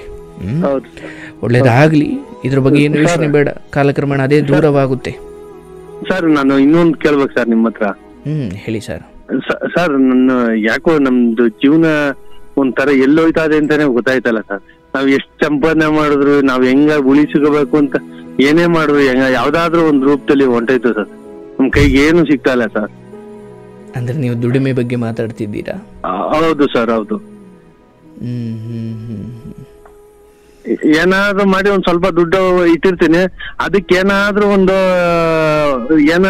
ಬರ್ತದ, ಇಲ್ಲ ಯಾರು ಈಸ್ಕೊಂಡು ಹೋಯ್ತಾರೆ ವಾಪಸ್ ಕೊಡಲ್ಲ, ಇಲ್ಲ ಅಂದ್ರೆ ಏನಾದ್ರೂ ನಾನೇ ಏನೋ ಬಿಸ್ನೆಸ್ ಮಾಡ್ಬೇಕು ಅನ್ಕೊಂಡು ಹೋಯ್ತಿವಿ, ಲಾಸ್ ಆಯ್ತದೆ, ಹಿಂಗೇ ಆಯ್ತದೆ ಸರ್. ಸಂಸಾರ ಅಂದಾಗ ಅದು ಇದ್ದಿದೆಯಲ್ಲಪ್ಪ. ಈಗ ಬ್ಯಾಚುಲರ್ ಆಗಿದ್ದಾಗ ಒಂಚೂರು ಇಡ್ಲಿ ಆಯಿತು, 3 ಹೊತ್ತು ಏನೋ ತಿಂದುಕೊಂಡು ಮಲ್ಕೊಂಡ್ರೆ ಮುಗಿದೋಯ್ತು. ಬಟ್ ಇಲ್ಲಿ ನಾನು ಕೂಡಿಟ್ಟಿದ್ದು ತಾಯಿಗೇನೋ ಹುಷಾರಿಲ್ಲ ಅಂದ್ರೆ ನಾನು ಖರ್ಚು ಮಾಡ್ಲೇಬೇಕಲ್ಲಪ್ಪ. ಹೌದೌದು, ಅದಲ್ಲ ಸರ್, ಏನಾದ್ರು ಸೇವಿಂಗ್ಸ್ ಅಂತ ಏನೋ ₹1 ಸೇವಿಂಗ್ಸ್ ಇದೆಯಾ ನಿಮ್ಮ ಹತ್ರ ಅಂತ ಕೇಳಿದ್ರೆ ₹1 ಇಲ್ಲ ಸರ್. ಆ ತರ ನನಗೆ ಜೀವನಕ್ಕಂತೂ ಏನು ತೊಂದರೆ ಇಲ್ಲ ಸರ್, ಚೆನ್ನಾಗಿ ನಡ್ಕೊಂಡು ಹೋಗ್ತಾ ಇದೆ. ಈಗೇನು ಹೋಗ್ತಾ ಇದೆಯೋ ನಿಮ್ಗೆ ಅದ್ರ ಬಗ್ಗೆ ಖುಷಿ ಇರಲಿ. ಬಟ್ ಈಗೇನು ನೀವು ಪ್ರಶ್ನೆ ಕೇಳಿದ್ರಿ, ಇದು ಒಂದು ಹಂತಕ್ಕೆ ನಮ್ಮೆಲ್ಲರಿಗೂ ಅನಿಸುವಂಥ ಪ್ರಶ್ನೆ. ಇದೇನಪ್ಪ, ಏನು ಮಾಡಿರೋ ಏನೂ ಆಗ್ತಾ ಯೋಚನೆ ಮಾಡಿ. ಹುಟ್ಟಿದಾಗ್ಲಿಂದಲೂ ಅಥವಾ ನೀವು ಬೆಂಗಳೂರಿಗೆ ಬಂದಾಗ್ಲಿಂದಲೂ ಇದೇ ಪರಿಸ್ಥಿತಿ ಇಲ್ಲ. ಇಲ್ಲೆಲ್ಲೋ ಮಧ್ಯದಲ್ಲಿ ಒಂಚೂರು ಬಂದಿದೆ. ಇದೆಲ್ಲದಕ್ಕೂ ಪರಿಹಾರ ದುಡಿಮೆ ಸರ್, ಅದ್ರ ಹೊರತಾಗಿ ಬೇರೆ ಏನೂ ಇಲ್ಲ. ಇವತ್ತು ನಾನಾದರೂ ಅಷ್ಟೇ, ನನ್ನ ಬದುಕನ್ನು ನಡೆಸಲಿಕ್ಕೆ ನಾನು ದುಡಿಮೆ ನನ್ನದೇ ಆದ ರೀತಿಯಲ್ಲಿ ನಾನು ಮಾಡಲೇಬೇಕು. ನಾನು ತುಂಬ ಜ್ಞಾನವನ್ನು ತಿಳ್ಕೊಂಡಿದ್ದೀನಿ ಅಂದ್ಕೊಂಡು ದುಡ್ಡು ಓಡೋಡ್ ನಂತಕ್ಕೆ ಬರುತ್ತಾ? ಇಲ್ಲ. ಜ್ಞಾನಿಯಾಗಿರು ಅಜ್ಞಾನಿಯಾಗಿರು, ನಿನಗೆ ಅದು ಅಂದರೆ ಹಣ ಅನ್ನೋದೇ ಆಗಿ ಕಲಿಯುಗದಲ್ಲಿ ಅದು ನಿನಗೆ ಬೇಕು ಅಂದರೆ ಪರಿಶ್ರಮ ಅನ್ನೋದನ್ನು ನೀನು ಪಡಲೇಬೇಕು. ಅದಿಲ್ಲದೆ ಬಂದ ಹಣ ಇದೆಯಲ್ಲ, ಅದು ಹಣ ಅಲ್ಲ, ಅದು ವಿಷ. ಹೌದು ಸರ್, ಅದ್ರ ಬಗ್ಗೆ ಎಲ್ಲ ತುಂಬಾ ಅರಿವಿದೆ ಸರ್. ನಾನು ಎಷ್ಟು ನಿಯತ್ತಿಂದ ಬದುಕ್ತಾ ಇದ್ದೀನಿ ಅಂದ್ರೆ ಅಷ್ಟು ನಿಯತ್ತಿಂದ ಬದುಕ್ತಾ ಇದ್ದೀನಿ ಸರ್. ಖಂಡಿತ ಆ ನಿಯತ್ತಿ ನಿಮಗೆ ಇವತ್ತು ಒಂಚೂರು ನೆಮ್ಮದಿಯಾಗಿದ್ದೀರಾ ಅಂದ್ರೆ ಅದೇ ಕಾರಣ. ಅವ್ರವ್ರ ತಲೆ ಹೊಡೆದು ಬದುಕಿದ್ರೆ ಇವತ್ತು ನೀವು ನನಗೆ ಫೋನ್ ಮಾಡಿ ಮಾತಾಡುವಷ್ಟು ನಿಮ್ಮ ಹತ್ರ ಶಕ್ತಿ ಇರ್ತಿರ್ಲಿಲ್ಲ ಸರ್. ಏನ್ ಗೊತ್ತಾ ಸರ್, ಯಾರೋ ಎಷ್ಟೆಷ್ಟೋ ಕೇಳ್ತಾರೆ, ನಾನು ಅಷ್ಟೊಂದೆಲ್ಲ ಇಸ್ಕೊಳ್ಳಲ್ಲ ಸರ್. ಮಿನಿಮಮ್ ಏನಿದೆ ಅಷ್ಟು ಅಷ್ಟೇ, ಅದಕ್ಕಿಂತ ಜಾಸ್ತಿ ನಾನು ತಗೊಳಲ್ಲ. ಖಂಡಿತ ಆ ತರನೇ ಜೀವನ ಮಾಡ್ತಾ ಇದ್ದೀನಿ. ಖಂಡಿತ ಖಂಡಿತ ನಂಬಿಕೆ ಹಾಗೆ ಕಳ್ಕೊಂಡಿರೋ ನಿಮ್ಮ ಆಟದವರೇ ನಂಬಿಕೆಯನ್ನು ಮತ್ತೆ ನೀವೇ ಗಳಿಸ್ಬೇಕಲ್ಲಪ್ಪ. ಹೌದು ಸರ್, ಹೌದು. ಇರಲಿ, ನಿಮ್ಗೆ ಒಳ್ಳೇದಾಗುತ್ತೆ. ಬಟ್ ಈ ಹಣದ ವಿಚಾರದಲ್ಲಿ ಒಂದು ನೀವು ನೋಡಪ್ಪ, ನಮಗೆ ಇಷ್ಟು ಬರ್ತಾ ಇದೆ, ಇಷ್ಟು ಹೋಗ್ತಾ ಇದೆ ಅಂತ ತಿಪ್ಪಿಗೆ ಎಸಿದ್ರು ಲೆಕ್ಕ ಇಡಬೇಕಾಗಿರೋದು ಸಂಸಾರಸ್ಥರು ಜವಾಬ್ದಾರಿ. ಹೌದು ಸರ್. ಎಲ್ಲಿ ಹೋಗ್ತಾ ಇದೆ ಅಯ್ಯೋ ಗೊತ್ತೇ ಆಗಲ್ಲ. ನಾವು ಬೀಡಿ ನಿಮಗೆ ಹೇಳುತ್ತಲ್ಲ, ಬೀಡಿ ಸಿಗರೇಟು ಅದು ಇದು ಅಂತ ಅಲ್ಲಲ್ಲಿ ಈ ರಾಗಿ ಚೀಲದಲ್ಲಿ ಒಂದೊಂದು ಕಾಳು ರಾಗಿ ಸೋರು ಹೋದಾಗ ಅಯ್ಯೋ ಬಿಡು ಒಂದು ಕಾಳಲ್ವ ಅಂತ ಸುಮ್ಮನೆ ಹಾಕಲ್ಲ. ಬೆಳಿಗ್ಗೆ ಎದ್ದು ನೋಡಿದ್ರೆ ಆ ರಾಗಿ ಚೀಲ ಖಾಲಿಯಾಗಿರುತ್ತೆ. ಹೌದು ಸರ್. ಹಾಗೆ ಅದಕ್ಕೆ ₹1, ಇದಕ್ಕೆ ₹10, ಇದಕ್ಕೆ ಬೀಡಿ ಸಿಗರೇಟು ಪಾನ್ ಪರಾಕು ಅದು ಇದು. ಅವ್ರ ಜೀವನ ಎಲ್ಲ ಅಷ್ಟೇ. ಅವರು ಅಯ್ಯೋ ತಿಂಗಳು ಕೊನೆಯಲ್ಲಿ ಅಂದ್ಕೊಳ್ತಾರೆ ಎಲ್ಲೋ ಇದು ದುಡ್ಡು. ಹೌದು ಸರ್. ಅದಕ್ಕೆ ಆ ಗೂಗಲ್ ಪೇ ಫೋನ್ ಪೇ ಮಾಡಿದ್ದು ನೆನಪೇ ಇಡಲ್ಲ ಅವ್ರಿಗೆ. ಹೌದು ಸರ್, ಹೌದು. ಹಾಗಾಗಿ ಸಂಸಾರ ಅಂದಾಗ ಹೆಂಡತಿ ನೀವು ಕೂತು ಇವತ್ತು ಇದಕ್ಕಿಷ್ಟು ಹೋಯ್ತು ಹೆಂಡತಿ ಗೊತ್ತಿಲ್ಲದಂಗೆ ಅಯ್ಯೋ ನಾನೇ ಜವಾಬ್ದಾರಿ ನೋಡ್ಕೊಳ್ಳೋನಲ್ವ ಅವಳಿಗೆ ಯಾಕೆ ಹೇಳಬೇಕು ಅಂದರೆ ನಾಳೆ ಇಂಥದ್ದೇನು ಬರಿಗೈ ಆದಾಗ ಏನು ಮಾಡಿದ್ರಿ ಅಂತ ಕೇಳಿದಾಗ ನಿಮ್ಮ ಹತ್ರ ಉತ್ತರ ಇರಲ್ಲ. ಹೌದು ಸರ್, ಅದೇ ಇವಾಗ ಬಂದಿರೋದು ಕಿತ್ತಾಟ ಸರ್. ಹೌದು, ತಾವು ₹1 ತಂದ್ರು ನೋಡಿ ಇವತ್ತಿಷ್ಟು ಬಂದಿದೆ, ಇದು ನಲ್ಲಿ ಬಚ್ಚಿಡು ಅಥವಾ ಇಲ್ಲ ಅಲ್ಲಿಡು, ಅದಕ್ಕೆ ಇಷ್ಟು ಕೊಡು, ಮಾತಾಡ್ಕೊಂಡು ಖರ್ಚು. ಕಷ್ಟ ಬಂದಾಗಲೂ ಅದನ್ನು ಸಹಿಸೋ ಶಕ್ತಿ ಯಾವಾಗಿರುತ್ತೆ ಅಂದರೆ ನಿಮ್ಮಿಬ್ಬರಲ್ಲೂ ಅಯ್ಯೋ ಬಿಡು ನನ್ನ ಗಂಡ ತಾನು ಏನು ತಿಂದಿಲ್ಲ, ಅವರು ಕಷ್ಟಪಟ್ಟು ಏನೋ ಮಾಡಿದ್ದಾರೆ, ಏನೋ ಹಿಂಗೆ ಆಗ್ಬಿಟ್ಟಿದೆ ಅಂತ ಅವ್ರಿಗೂ ಅನಿಸುತ್ತೆ. ಅವರು ನಿಮಗೆ ಹೊರಗಡೆಯಿಂದ ನೀವು ನೊಂದ್ಕೊಂಡು ಬಂದಾಗ ಬಿಡ್ರಿ ಹೋಗ್ರಿ ಅಂತಾರೆ. ನೀವು ಅದು ಬಿಟ್ಟು ಅವ್ರಿಗೆ ಯಾಕೆ ಹೇಳಬೇಕು, ನಾನಲ್ಲೂ ನಿಭಾಯಿಸೋನು ಅಂದ್ಕೊಂಡು ನಿಭಾಯಿಸ್ತೀರ. ಅಲ್ಲೆಲ್ಲೋ ಒಂದು ಕಡೆ ಬಿದ್ದಾಗ ಅವರು ಎಷ್ಟೊಂದು ತಡ್ಕೊಳ್ತಾರೆ. ಲೆಕ್ಕ ಕೇಳಲಿಕ್ಕೆ ಶುರುವಾದಾಗ ಜಗಳ. ಹೌದು ಸರ್, ಹೌದು. ದಯವಿಟ್ಟು ಬಂದಿದ್ದನ್ನು ನೋಡಿ, ಇಷ್ಟು ಬಂತು, ಇಷ್ಟು ಮಾಡ್ತಾ ಇದ್ದೀವಿ, ತಗೋ ಅಲ್ಲಿಡು, ನಾಳೆ ಅದಕ್ಕೆ ಕೊಡೋಣ ಇದಕ್ಕೆ ಕೊಡೋಣ, ಹಾಗೆ ಒಟ್ಟಾಗಿ ಖರ್ಚಾದರೂ ಲಾಭ ಆದರೂ ಅದಕ್ಕೆ 3 ಗಂಟೆ ಹಾಕಿರೋದು. ಧರ್ಮ, ಅರ್ಥ, ಕಾಮ ಈ 3 ಒಟ್ಟಿಗೆ ಅನುಭವಿಸ್ತೀವಿ ಅಂತಲೇ 3 ಗಂಟೆ ಹಾಕಿರೋದು. ಧರ್ಮವನ್ನು ಆಚರಿಸಿದ್ರು ಒಳ್ಳೇದು ಮಾಡಿದ್ರು ಒಟ್ಟಿಗೆ ಮಾಡ್ತೀವಿ. ಅರ್ಥ ಅಂದರೆ ಹಣದ ವ್ಯವಹಾರ ಮಾಡಿದ್ರು ಒಟ್ಟಿಗೆ ಮಾಡ್ತೀವಿ. ಕಾಮ, ಧರ್ಮ, ಅರ್ಥ, ಕಾಮ ಅಂದರೆ ಏನೇ ಆಸೆಗಳಿದ್ರು ಒಟ್ಟಿಗೆ ಪೂರೈಸ್ಕೊಳ್ತೀವಿ ಅಂತ. 3 ತಾಳಿ 3 ಗಂಟೆ ಕಟ್ಟಿಬಿಟ್ಟು ಇಲ್ಲಿ ಸಪ್ರೇಟ್ ಮಾಡಿದ್ರೆ ಆ ತಾಳಿಗೆ ಅರ್ಥನೇ ಇಲ್ಲ. ಹೌದು ಸರ್, ಹೌದು. ಹಾಗಾಗಿ ಎಲ್ಲಿ ಹೋಗ್ತಾ ಇದೆ ಬರ್ತಾ ಇದೆ ಅನ್ನೋದು ಯಾವಾಗ ನಮಗೆ ಗೊಂದಲವಾಗುತ್ತೆ ಅಂದರೆ ನಾವು ಮನೆಯವರಿಂದ ಮುಚ್ಚಿಟ್ಟು ಅಥವಾ ಹೇಳ್ದೇನೆ ನಾವು ಒಬ್ಬರೇನೇನೋ ಮಾಡೋಕ್ಕೆ ಹೋದಾಗ ಈ ಸಡನ್ನಾಗಿ ಯಾವುದೋ ಒಂದು ಅಲೆ, ದೊಡ್ಡ ಅಲೆಯಂತೆ ಬಂದು ಅಪ್ಪಳಿಸುತ್ತೆ. ಅದನ್ನು ಒಬ್ಬನಿಗೆ ಎದುರಿಸೋ ಶಕ್ತಿ ಇರಲ್ಲ. ಅವಾಗ ಮನೆಯವ್ರ ಮೇಲೆಲ್ಲ ಕೂಗಾಡೋಕ್ಕೆ ಶುರು ಮಾಡ್ತೀವಿ. ಹೌದು ಸರ್, ಹೌದು, ಅದೇ ಆಗಿರೋದು. ದಯವಿಟ್ಟು ಇಲ್ಲಿವರೆಗೂ ಏನಾಯಿತು ಅದು ಬಿಟ್ಟುಬಿಡಿ. ಇನ್ನು ಬರೋದನ್ನ ಹೆಂಡತಿ ಏನು ತಗೊಂಡು ಓಡೋಗೋಳು ಅಲ್ವಲ್ಲ, ಅರ್ಥ ಆಯ್ತಲ್ಲ. ಒಳ್ಳೆಯವರು ಇಟ್ಕೊಂಡಿದ್ದೀರಾ. ನಾನು ನನ್ನ ಹೆಂಡತಿಗೆ ನೀನು ಅದನ್ನು ಕೇಳಂಗಿಲ್ಲ, ತಂದಾಕ್ತೀನಿ ತಿನ್ನು, ಅದು ಹೆಂಗೆ ಯಾವ ಮನೆಯಲ್ಲಿರುತ್ತೆ ಆ ಮನೆಯಲ್ಲಿ ನೆಮ್ಮದಿಯ ದೇವಿ ನೆಲೆಸೋಕೆ ಸಾಧ್ಯನೇ ಇಲ್ಲ. ಹೌದು, ಹೌದು. ಮಕ್ಕಳಿಗೆ ಅಯ್ಯೋ ನಮ್ಮ ಅಪ್ಪ ಅಮ್ಮ ನಾವು ಎಷ್ಟು ದೊಡ್ಡವರಾದರೂ ಅವರು ಅಥವಾ ಎಷ್ಟು ದೊಡ್ಡದ್ರು ಅವರಿಬ್ಬರು ಒಟ್ಟಿಗೆ ಬಾಡಿಗೆ ಎಷ್ಟು ಕಟ್ಟಬೇಕು ಅದು ಇದು ಒಟ್ಟಿಗೆ ಮಾತಾಡ್ಕೊಂಡು ಒಟ್ಟಿಗೆ ಕಟ್ತಾರಲ್ಲಪ್ಪ. ಅದ್ಭುತ. ಆ ಮಕ್ಕಳಿಗೂ ಆ ಬುದ್ಧಿ ನೀವು ಹೇಳದೆ ಹೋದರೂ ಅವ್ರು ನೋಡಿ ನೋಡಿ ನೋಡಿ ಗೊತ್ತಾಗುತ್ತೆ. ಹೌದು ಸರ್, ಮಕ್ಕಳಿಗೆ ನಾವು ಹೇಳೋದ್ಕಿಂತ ನಾವು ನಡ್ಕೊಂಡು ಹೋಗೋ ದಾರಿ ತೋರಿಸಿದ್ರೆ ಸಾಕು. ಹೌದೌದು. ನಮ್ಮ ಅಪ್ಪ ಅಮ್ಮ ₹1 ಆದರೂ ಹೊರಗಡೆ ಏನೋ ನಮ್ಮ ಅಪ್ಪ ತಿಂದ್ರು ನಮ್ಮ ಅಮ್ಮಂಗೆ ಬಂದು ಹೇಳ್ತಿದ್ರು, ಇದೊಂದು ತಿಂದ ಕಣೆ ಇವತ್ತ, ಆ ಮಕ್ಳಿಗೂ ತಂದಿದ್ದೀನಿ ತಗೋ. ಅಲ್ಲಿಗೆ ಹೆಂಡತಿಗೂ ಗೊತ್ತು, ಪಾಪ ಇದೊಂದು ತಂದಿದ್ದಾರೆ, ಅವರೊಬ್ಬರೇ ತಿಂದಿಲ್ಲ ಎಲ್ರಿಗೂ ತಂದಿದ್ದಾರೆ. ಸಂಸಾರ ಹಿಂಗೆ ತೆರೆದ ಪುಸ್ತಕವಾಗಿದ್ದಾಗ ಅಲ್ಲಿ ಮನಸ್ತಾಪಕ್ಕೆ ಜಾಗ ಇಲ್ಲ. ಹೌದು ಸರ್. ಯಾವಾಗ ನನಗೆ ಬೇಕಾದಂಗೆ ನಾನು ₹10 ₹1 ಎಲ್ಲಿ ಹೋಗಿದ್ದು ನಾನು ಹೆಂಡತಿಗೆ ಹೇಳೋದಿಲ್ಲ ಅಂದಾಗ ಅವರು ಒಂದು ದಿವಸ ಸಿಟ್ಟತ್ತೆ, ಅವರು ಲೆಕ್ಕ ಕೇಳಲಿಕ್ಕೆ ಶುರು ಮಾಡ್ಕೋತಾರೆ. ಇರಲಿ, ಆ ವಿಚಾರದಲ್ಲಿ ಎಡಬೇಡಿ. ಬಂದಿದ್ದು ಎಲ್ಲೋ ಹೋಗ್ತಾ ಇಲ್ಲ, ನಿಮ್ಮ ಬದುಕಿಗೆ ನೀವು ಹಾಕೊಳ್ತಾ ಇದ್ದೀರಾ. ಬಟ್ ಲೆಕ್ಕ ಇಲ್ಲದೆ ಇರೋದ್ರಿಂದ ನಮಗೆ ಗೊಂದಲ. ಲೆಕ್ಕ ಇದ್ಬಿಟ್ರೆ ಎಷ್ಟು ಜನ ಈಗ ಚೀಟಿ ಕಟ್ತಾರೆ, ಈ ತಿಂಗಳಿಷ್ಟು ಇವ್ರಿಷ್ಟು ಕೊಟ್ಟರು ಚೀಟಿ ಇಷ್ಟಕ್ಕೆ ಹೋಗಿದ್ರು ಇಷ್ಟಕ್ಕೆ ಹೋಯ್ತು ಇನ್ನಿಷ್ಟು ಬಾಕಿ ಲೆಕ್ಕ ಇರೋದ್ರಿಂದಲೇ ಅಲ್ಲಿ ಮನಸ್ತಾಪ ಇಲ್ದಂಗೆ ಚೀಟಿಗಳು ನೆರವೇರ್ತವೆ. ಹೌದು ಸರ್. ಸುಮ್ಮನೆ ಕೊಟ್ಟಿದ್ಯಾ ಬಿಡು ಅಂದರೆ ನಾಲಿಗೆ ಮೇಲೆ ನಿಲ್ಬಾರ್ದು, ಅದು ಅಕ್ಷರ ರೂಪದಲ್ಲಿ ಬರಬೇಕು. ಆಗ ಲೆಕ್ಕ ಎಲ್ಲಿರುತ್ತೋ ಅಲ್ಲಿ ಪಕ್ಕ, ಅಲ್ಲಿ ಲೆಕ್ಕ ಎಲ್ಲಿರುತ್ತೋ ಅಲ್ಲಿ ಎಲ್ಲವೂ ಸಂಬಂಧ ಅದು ಇದು ಎಲ್ಲ ಪಕ್ಕ ಇರುತ್ತೆ. ಎಲ್ಲಿ ಲೆಕ್ಕ ತಪ್ಪುತ್ತೋ ಅಲ್ಲಿ ಎಲ್ಲ ನೆಮ್ಮದಿ ಸಂಬಂಧ ಎಲ್ಲ ಮನಸ್ತಾಪ ಬಂದು ಎಲ್ಲವೂ ಕಿತ್ತು ಹೋಗುತ್ತೆ. ಹೌದೌದು ಸರ್. ಇರ್ಲಿ, ಒಳ್ಳೇದಾಗ್ಲಿ. ಇದೊಂದು ನನ್ನ ಜೀವನದಲ್ಲಿ ಅಳವಡಿಸ್ಕೊಂಡಿರ್ಲಿಲ್ಲ ಸರ್, ಇನ್ಮೇಲೆ ಅಳವಡಿಸ್ಕಮ್ಮ. ಅಯ್ಯೋ ನೀವು ದೊಡ್ಡವರು. ಅದು ಅಂದ್ರೆ ಸರ್ ನಿಜವಾಗ್ಲು ಸರ್ ನನ್ನ ತುಂಬಾ ಆಧ್ಯಾತ್ಮಿಕವಾಗಿ ಎಲ್ಲ ತುಂಬಾ ಏನೋ ನನ್ನ ಕೈಲಿ ಆದಷ್ಟು ತಿಳ್ಕೊಂಡಿದೀನಿ ಸರ್. ಇದೊಂದು ನನ್ನ ಜೀವನದಲ್ಲಿ ಅಳವಡಿಸ್ಕೊಂಡಿರ್ಲಿಲ್ಲ ಸರ್, ಇದೊಂದು ಬಿಟ್ಬಿಟ್ಟಿದ್ದೀನಿ. ಅದೊಂದು ಮಾಡಿ ಸರ್, ಎಲ್ಲ ಸರಿ ಹೋಗುತ್ತೆ ಸರ್. ಈಗ ನಾನು ಅಪ್ಪ ನಾನು ಯಾವುದೋ ಹುಡುಗಿನ ಪ್ರೀತಿಸ್ತಾ ಇದ್ದೀನಿ, ಹಂಗೆ ಅಂದ್ಕೊಂಡಿದ್ದೀನಿ, ನಿಮಗೂ ವಿಷಯ ಹೇಳಿರ್ತೀನಿ. ನಾನು ಅವ್ರಿಗೆ ಯಾವಾಗ ಹೇಳ್ತೀನೋ ಅಯ್ಯೋ ನಮ್ಮ ಮಗ ನಮ್ಮಿಂದ ಏನೋ ಮುಚ್ಚಿಡಲ್ಲಪ್ಪ ಅನ್ನೋದು ಅವ್ರಿಗೂ ಒಂದು ಧೈರ್ಯ, ಹೇಳಿದ್ದೀನಲ್ಲ ಬಿಡು ಅನ್ನೋದು ನನಗೂ ಒಂದು ಧೈರ್ಯ. ಹೌದೌದು ಸರ್. ಸುಮ್ಮನೆ ಪ್ರೀತಿ ಮಾಡಿ ಕನಸುಗಳು ಕಟ್ಕೊಂಡು ನಮ್ಮ ಮನೆಯವ್ರು ಮೀರಿ ನಾನು ನಿನ್ನನ್ನು ಮದುವೆ ಆಗ್ತೀನಿ ಅಂತ ಮಾತು ಕೊಟ್ಟು ಆಮೇಲೆ ಎಲ್ಲೋ ಒಂದು ಕಡೆ ಮನೆಯವ್ರು ಬೇಡ ಅಂದಾಗ ಅಯ್ಯೋ ನಮ್ಮ ಮನೆಯವ್ರು ಬೇಡ ಅಂತಿದ್ದಾರೆ ಕಣೆ, ಅವಳಿಗೂ ಮೋಸ ನನಗೂ ಮೋಸ, ಎಲ್ಲರೂ ಕಣ್ಣೀರು ಹಾಕ್ಬೇಕಾಗುತ್ತೆ ಅವಾಗ.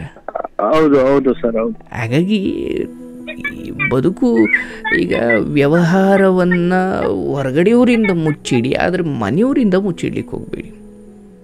ಎಷ್ಟೋ ಜನ ಯಾರ್ಯಾರಿಗೂ ಗೊತ್ತಿಲ್ದಂಗೆ ನಮ್ಮ ಮಕ್ಳಿಗೆ ಒಳ್ಳೇದಾಗುತ್ತೆ ಬಡ್ಡಿ ಬರುತ್ತೆ ಅಂತಲೇ ಮಕ್ಳಿಗೆ ಗೊತ್ತಿಲ್ದಂಗೆ ಎಲ್ಲೆಲ್ಲೋ ಸಾಲ ಕೊಟ್ಟಿರ್ತಾರೆ, ಮಧ್ಯದಲ್ಲಿ ಎಲ್ಲೋ ಸತ್ತು ಹೋದ್ರು, ಯಾರ್ಯಾರಿಗೆ ಸಾಲ ಕೊಟ್ಟಿದ್ನಿ ಅಂತಲೇ ಗೊತ್ತಿಲ್ಲ ಅವ್ರಿಗೆ. ಹೌದು ಹೌದು ಸರ್. ಹೌದು. ಹಾಗಾಗಿ ಮುಚ್ಚಿಟ್ಟು ಮನೆಯವರಿಂದ ಮುಚ್ಚಿಟ್ಟು ಮಾಡುವ ಯಾವುದೇ ವ್ಯವಹಾರ ಅದೊಂಥರ ವೀರಪ್ಪನ ದುಡ್ಡು ಕದ್ದಿಕ್ತಂಗೆ, ಅದು ವೀರಪ್ಪನಿಗೂ ಸಿಗ್ಲಿಲ್ಲ, ಕಡೆ ಯಾರಿಗೂ ಸಿಗ್ಲಿಲ್ಲ ಅನ್ನಂಗೆ. ಹೌದು ಸರ್. ಹೌದು. ಯಾರೋ ನಗ್ತವ್ರು ಜೋರಾಗಿ. ನನ್ ಮಗಳು ಸರ್, ಮಗಳು. ನಾವು ಇವತ್ತು ಈಚೆ ಕಡೆ ಬಂದಿದೀವಿ, ಹೆಬ್ಬೂರ್ ಹತ್ರ ನೆಂಟರ ಮನೆ ಬಂದಿದೀವಿ ಸರ್. ಅದಕ್ಕೆ ನಿಮ್ ಮಗಳು ಕೇಳಿಸ್ಕೊಳ್ತಾವ್ರ ಎಷ್ಟೊತ್ತು ಹೇಳಿದ್ದು? ಹೌದು ಸರ್. ಹೌದು. ಶಬ್ಬಾಷ್. ಎಷ್ಟು ನಿಮ್ ಮಕ್ಳಿಗೆ ವಯಸ್ಸು? ನನ್ ಮಗಳಿಗೆ ಇವಾಗ 8 ವರ್ಷ ಸರ್. 8 ವರ್ಷ. ಅವ್ರಿಗೆ ನಾನು ಹೇಳಿದ್ ನಗು ಬಂದ್ಬಿಡ್ತಾ? ಅಲ್ಲ ಸರ್, ನಾನ್ ನಗಾಡ್ತಾ ಇದ್ನಲ್ಲ ಅದಕ್ಕೆ ಆಟ ಆಡ್ತಾ ಇದ್ರು, ನಾನ್ ನಗಾಡ್ತಾ ಇದ್ನಲ್ಲ ಅದಕ್ಕೆ ನಾನ್ ನಗ್ಬೇಕಾದ್ರೆ ಅವರು ನಗ್ಬೇಕು. ಈ ಹೆಬ್ಬೂರು ಈ ಗುಬ್ಬಿ ತುಮಕೂರು ಜಿಲ್ಲೆ ಅಲ್ಲ? ಹೌದು ಸರ್, ಅಲ್ಲೇ ನಿಮ್ಮ ಊರು ಕಲ್ಲೂರು ಕ್ರಾಸ್. ಅಯ್ಯೋ ಹೌದೌದು, ಅಲ್ಲಿ ನಮ್ಗೆ ನೆಂಟರುಗಳಿದ್ದಾರೆ ಸರ್. ತುಂಬಾ ತಿಳ್ಕೊಂಡಿದ್ದೀನಿ ಸರ್. ನಾನು ಸುಮ್ಮನೆ ಆಟೋ ಓಡಿಸೋದಲ್ಲ ಸರ್, ಸುಮ್ಮನೆ ಆನ್ ಮಾಡಿ ಯೂಟ್ಯೂಬ್ ಅಲ್ಲಿ ಆನ್ ಮಾಡ್ಬಿಟ್ಟು ಆಟೋ ಓಡಿಸೋದು ಹೋಯ್ತಾ ಇರೋದು ಕೇಳ್ಕೊಂಡು. ಹೌದಾ? ಆಲ್ಮೋಸ್ಟ್ ನಿಮ್ಮ ವಿಡಿಯೋಗಳೆಲ್ಲ ನೋಡಿ ಕೇಳಿದ್ದೀನಿ ಸರ್ ನಾನು. ಅದ್ರಲ್ಲಿ ನನ್ಗೆ ಕಣ್ಣೀರ್ ತರಿಸ್ತಂತ ಕತೆ ಸರ್. ನಾನು ಸ್ಟಾರ್ಟಿಂಗ್ ಇವತ್ತು ಓಪನ್ ಮಾಡಿದ್ರೆ ನಾಳೆಗೆ ಆ ಕತೆ ಕೇಳಿದೆ ಸರ್. ಅದು HIV ಪೇಷಂಟ್ ಒಂದು ಕತೆ ಕೇಳಿದೆ ಸರ್. ಜೀವನದಲ್ಲಿ ನಾನು ಆ ಟೈಮಲ್ಲಿ ಸರ್ ತುಂಬಾ ಮನೆಯವ್ರ ಜೊತೆ ಏನೋ ಜಗಳ ಆಡ್ಕೊಂಡು ತುಂಬಾ ಕುಗ್ಗೋಗ್ಬಿಟ್ಟಿದೆ ಸರ್. ಇರಬಾರ್ದು ಇನ್ನು ಭೂಮಿ ಮೇಲೆ ಅನ್ಕೊಂಡು ಆ ಕತೆ ನನ್ಗೆ ಎಷ್ಟು ಇಂಪ್ರೆಷನ್ ಆಯ್ತು ಅಂದ್ರೆ ಸರ್, ಒಂದು ಹೆಣ್ಣು ಮಗಳ ಅಷ್ಟೊಂದೆಲ್ಲ ಕಷ್ಟ ಅನುಭವಿಸ್ತಾರೆ, ನಾನ್ ಗಂಟಾಗಿ ನಾನ್ ಯಾಕೆ ಬದುಕಬಾರ್ದು ಅನ್ನೋ ಒಂದು ಇದು ಇತ್ತು ಸರ್ ಅವಾಗ. ಅದ್ಭುತ. ನಿಮ್ಗೇನು ಹೇಳಿ ನೋಡಿ, ಅದು ಯಾರ್ದೋ ಕಥೆಯಿಂದ ನನಗೆ ಸಾವಿನ ವಿಚಾರ ಯೋಚನೆ ಮಾಡ್ತಿದ್ದವನು ಬದುಕುವ ಕಡೆ ಮನಸ್ಸು ತಿರುಗಿತು ಅಂದ್ರೆ ಅದು ನಾನು ಕಾರಣ ಅಲ್ಲ, ಅದು ನಿಮ್ಮ ಮನಸ್ಸು, ನಿಮ್ಮ ದೊಡ್ಡ ಮನಸ್ಸು. ಅರ್ಧ ಗಂಟೆ ನನ್ನ ಕಣ್ಣಲ್ಲಿ ನೀರು ಬಂದಿದೆ ಸರ್. ಅರ್ಧ ಗಂಟೆ ಹತ್ಕೊಂಡ್ ಗಾಡಿ ಓಡಿಸಿದ್ದೀನಿ ಸರ್ ನಾನು. ಅಷ್ಟೊಂದು ಕಷ್ಟ ಯಾರಿಗೂ ದೇವ್ರು ಯಾರಿಗೂ ಅಷ್ಟೊಂದು ಕಷ್ಟ ಕೊಡಬಾರ್ದು ಸರ್. ಪಾಪ. ಹೌದು ಸರ್. ನೋಡಿ ಅಲ್ಲಿ ಆಟ ಆಡ್ತಿರೋ ಮಕ್ಳನ್ನ ನೋಡಿ, ಅವ್ರ ಭವಿಷ್ಯ ನೋಡಿ, ಏನು ಅವ್ರಿಗೆ ನೀವು ಅಂಬಾನಿ ಥರ ಏನೋ ಮಾಡಿಡೋದು ಬೇಡ. ಅವ್ರ ಕಣ್ಣು ಮುಂದೆ ಅಪ್ಪ ಅಮ್ಮ ಅನ್ನೋರು ಮಕ್ಕಳು ಒಂದು ಹಂತಕ್ಕೆ ಅವ್ರ ಬದುಕನ್ನು ನೋಡ್ಕೊಳ್ಳೋವರೆಗೂ ಸ್ವಲ್ಪ ಮುನ್ನಡೆಸೋ ಅಪ್ಪ ಅಮ್ಮ ಜೀವಂತವಾಗಿದ್ರೆ ಅವ್ರಿಗೆ ಅದೇ ಉಪಕಾರ. ಹೌದು ಸರ್. ಹೌದು. ನಾವೇನು ಆಸ್ತಿ ಮಾಡ್ಲಿಲ್ಲ ಅಂದ್ರೆ ಪರವಾಗಿಲ್ಲ, ನಮ್ ಕೈಲಿ ಆದಷ್ಟು ಎಜುಕೇಶನ್ ಕಣ್ಣು ಮುಂದೆ ಇರ್ಬೇಕು. ಹೌದು. ನಾವು ಅಪ್ಪ ಅಮ್ಮ ಅನ್ನೋ ತರ ಇದ್ರೆ ಸಾಕು ಅವ್ರಿಗೆ. ಈಗ ಜಾತ್ರೆಗೆ ಮಗುವನ್ನ ಕರ್ಕೊಂಡು ಹೋದಾಗ ಆ ಮಗು ಕೇಳಿದ್ನೆಲ್ಲ ಕೊಡಿಸೋ ಶಕ್ತಿ ಇಲ್ಲದೆ ಇರ್ಬೋದು, ಅದಕ್ಕೊಂಚೂರು ಆ ಮಗು ಅಳಬಹುದು. ಆದ್ರೆ ಆ ಮಗು ಏನು ಕೊಡಿಸಿಲ್ಲ ಅನ್ನೋ ಕಾರಣಕ್ಕೆ ಏನು ಒಂಚೂರು ಅಳ್ತಾ ಇದೆಯಲ್ಲ, ಅದು ಅಳುವಿನ 10 ಪಟ್ಟು ಅಳು ಯಾವಾಗ ಬರುತ್ತೆ ಅಂದ್ರೆ ಜಾತ್ರೆ ಕರ್ಕೊಂಡು ಹೋದ ಅಪ್ಪನೇ ಮಿಸ್ ಆದ ಅಂದಾಗ ಅದಕ್ಕಿಂತ ದೊಡ್ಡ ಅಳು ಅದು. ಹೌದು ಸರ್. ಹೌದು. ಯಾಕೆ ನೀವು ಅವ್ರಿಗೇನು ಕೊಡ್ಸಿಲ್ಲ ಅನ್ನೋದಕ್ಕಿಂತ ಅವ್ರು ಮುಂದಿದ್ರೇ ಆ ಮಕ್ಳಿಗೆ ಒಂದು ಧೈರ್ಯ. ಹೌದು ಹೌದು ಸರ್. ಸಂತೋಷ, ಹೌದು ಸರ್. ಒಳ್ಳೆಯದಾಗಲಿ. ಭಾಳ ಖುಷಿ ಆಯಿತು ನಿಮ್ಮಂಥವರು ಕಾರ್ಯಕ್ರಮ ಕೇಳ್ತೀರ. ನಿಮ್ಮ ಕೆಲಸದ ಸಮಯದಲ್ಲೂ ನಿಮಗೊಂದು ಸ್ಫೂರ್ತಿಯಾಗುತ್ತೆ, ಇನ್ನೊಬ್ಬರು ಕತೆಗಳು ಅಂದಾಗ ಸಾರ್ಥಕ ಅನಿಸುತ್ತೆ ಸರ್. ಹೌದು ಸರ್. ಸರ್ ನಾನು ಒಬ್ಬನಿಗೆಲ್ಲ ಸರ್, ತುಂಬಾ ಕೋಟ್ಯಾಂತರ ಜನಕ್ಕೆ ಯೂಸ್ ಆಗುವಂತ ವಿಡಿಯೋಸ್ಗಳವೆ ಸರ್ ನಿಮ್ಮ ಚಾನೆಲ್ ಅಲ್ಲಿ. ನಿಮ್ಮ ದೊಡ್ಡತನ ನಿಜವಾಗ್ಲೂ ಸರ್, ಒಬ್ಬೊಬ್ರು ಕತೆ ಕೇಳ್ತಾ ಇದ್ರೆ ಏನೋ ಅದೆಲ್ಲ ನಮ್ ಜೀವನದಲ್ಲಿ ನಡೆದೋಗಿದ್ದೇನೋ, ಇದೆಲ್ಲ ನಡೆದು ಮುಂದಕ್ಕೆ ಬಂದಿದೀವಿ ಏನೋ ತರ ಆಯ್ತು. ಸತ್ಯ ಸತ್ಯ ಸತ್ಯ. ಅಂದರೆ ಅವನ್ನೆಲ್ಲ ಕೇಳಿದಾಗ ಪರವಾಗಿಲ್ಲಪ್ಪ, ಭಗವಂತ ಒಂಚೂರು ನನ್ನ ಜೀವನ ಚೆನ್ನಾಗೇ ಇಟ್ಟಿದ್ದಾನೆ ಸರ್. ಅದಕ್ಕಿಂತ ಅದ್ಭುತವಾಗಿ ಇಟ್ಟಿದ್ದಾನೆ ಸರ್ ನಮ್ಮನ್ನ. ಎಲ್ಲಿವರೆಗೂ ಚೆನ್ನಾಗಿರುತ್ತೆ ಸರ್. ಮಕ್ಕಳು ಹೆಂಡತಿ ಎಲ್ಲ ಕರ್ಕೊಂಡು ಎಲ್ಲೋ ಒಂದು ಕಡೆ ಗೂಡಿಸ್ಲಾಕೊಂಡಾದ್ರೂ ಬದುಕಬಹುದು. ಒಂದು ಹೊಂದಾಣಿಕೆ ಇರಬೇಕು, ಆರೋಗ್ಯ ಇರಬೇಕು. ಹೌದು ಸರ್, ಇವೆರಡಿದ್ರೆ ಇನ್ನೇನು ಬೇಕಾಗಿಲ್ಲ ಸರ್. ಸತ್ಯ. ಅದ್ರಲ್ಲೂ ನನ್ಗೆ ಬೇಜಾರಾಗುವಂತ ವಿಷಯಗಳು ಯಾವ ಗೊತ್ತಾ ಸರ್, ಈ ಲವ್ ಫೇಲ್ಯೂರ್ ಆಗ್ಬಿಟ್ಟು ಅವ್ರು ಫೋನ್ ಮಾಡ್ಲಿಲ್ಲ ಅಂತ ಹೇಳ್ತಾ ಇರ್ತಾರ ಸರ್, ಅವಾಗ ಮಾತ್ರ ಬಹಳ ಮನ್ಸಿಗೆ ಬೇಜಾರಾಯ್ತದೆ ಸರ್. ಸತ್ಯ. ಎಲ್ಲಿ ಹೋಗ್ತಾ ಇದೆ ಯುವಜನತೆ ಅಂತ. ಹೌದು ಸರ್. ಒಂದು ದೇಶಕ್ಕೆ ಬೆನ್ನೆಲುಬಾಗಿ ನಿಂತ್ಕೊಂತ ಟೈಮಲ್ಲಿ ಒಂದು ಫೋನ್ ಮಾಡ್ಲಿಲ್ಲ, ಒಂದ್ ಮೆಸೇಜ್ ಮಾಡ್ಲಿಲ್ಲ ಅಂತ ಅಷ್ಟೊಂದ್ ಕಣ್ಣೀರ್ ಹಾಕ್ತಾರ ಸರ್. ನಮ್ ದೇಶ ಯಾಕೆ ಇಲ್ಲಿ ನಿಂತೈತೆ, ಇನ್ನು ಮುಂದೆ ಯಾಕೆ ಮುಂದುವರಿನಿಲ್ಲ ಅಂತ ಒಂದೇ ಒಂದು ಸೆಕೆಂಡ್ ಯೋಚನೆ ಮಾಡಿದ್ರೆ ಸರ್ ಅವರು, ಇಡೀ ನಮ್ಮ ದೇಶನೇ ಎಲ್ಲೋ ಯಾವ್ದೋ ಒಂದು ರೇಂಜ್ ಅಲ್ಲಿ ಇರುತ್ತೆ ಸರ್. ಸತ್ಯ ಸತ್ಯ. ನೋಡಿ, ನಾನು ನಿನ್ನೆ ಹೆಣ್ಮಕ್ಳು ಹೊಸ ವರ್ಷದ ಕುಡಿದು ತೂರಾಡೋ ಹೆಣ್ಮಕ್ಳು ನೋಡಿದಾಗ ಹೌದು ಸರ್, ಬಹಳ ಬೇಜಾರಾಯ್ತು. ನಾವು ಸುಮ್ಮನೆ ನಾನೇನೋ ದೊಡ್ಡದು ಮಾಡ್ತೀನಿ ಅಂತಲ್ಲ, ಬಟ್ ಒಂದಷ್ಟು ಮಹನೀಯರು ಸಮಾಜವನ್ನ ಹೆಂಗೋ ಅನಾಗರಿಕರ ತರ ಇದ್ದ ಸಮಾಜವನ್ನು ನೆಮ್ಮದಿಗೆ ತಂದು ನಿಲ್ಸಿದ್ರು. ಈಗ ಮತ್ತೆ ಇವರೆಲ್ಲ ಕಿತ್ತಾಕಕ್ಕೆ ಶುರು ಮಾಡ್ಯವ್ರೆ. ಹೌದು ಹೌದು ಸರ್. ಹೌದು. ಅವ್ರು ಅಂದ್ಕೊಂಡವ್ರೆ ನಮ್ಮ ದುಡ್ಡು ನಾವು ಕುಡಿತೀವಿ, ಹೆಂಗಾದ್ರೂ ಮಾಡ್ತೀವಿ. ಬಟ್ ಅದರಿಂದ ಸಮಾಜಕ್ಕೊಂದು, ಅಂದರೆ ಮನುಷ್ಯನ ಬದುಕು ಸಮಾಜ ಕೇಂದ್ರಿತವಾಗಿರ್ಬೇಕು. ತಡಿಯಪ್ಪ, ನಾನು ಇದನ್ನು ಮಾಡಿದ್ರೆ ಸಮಾಜ ಇದರಿಂದ ಒಳ್ಳೇದು ಕಲಿಯುತ್ತಾ ಕೆಟ್ಟ, ಇಲ್ಲ ನಾನು ಹೆಂಗೆ ಬೇಕಾದ್ರೂ ಮಾಡ್ತೀನಿ ಅಂದರೆ ನೀನು ಸಮಾಜದಲ್ಲಿ ಇರೋಕೆ ಲಾಯಕಲ್ಲ, ನೀನು ಕಾಡ್ಗೆ ಹೋಗು. ಹೌದು ಹೌದು ಸರ್. ಹೌದು. ನಾನು ಸಮಾಜದಲ್ಲಿ ಇದ್ದೀನಿ ಅಂದರೆ ಅದಕ್ಕೆ ತಕ್ಕನಂಗೆ ನಾನು ನಡೆಯೋ ಥರ ಇರಬೇಕು.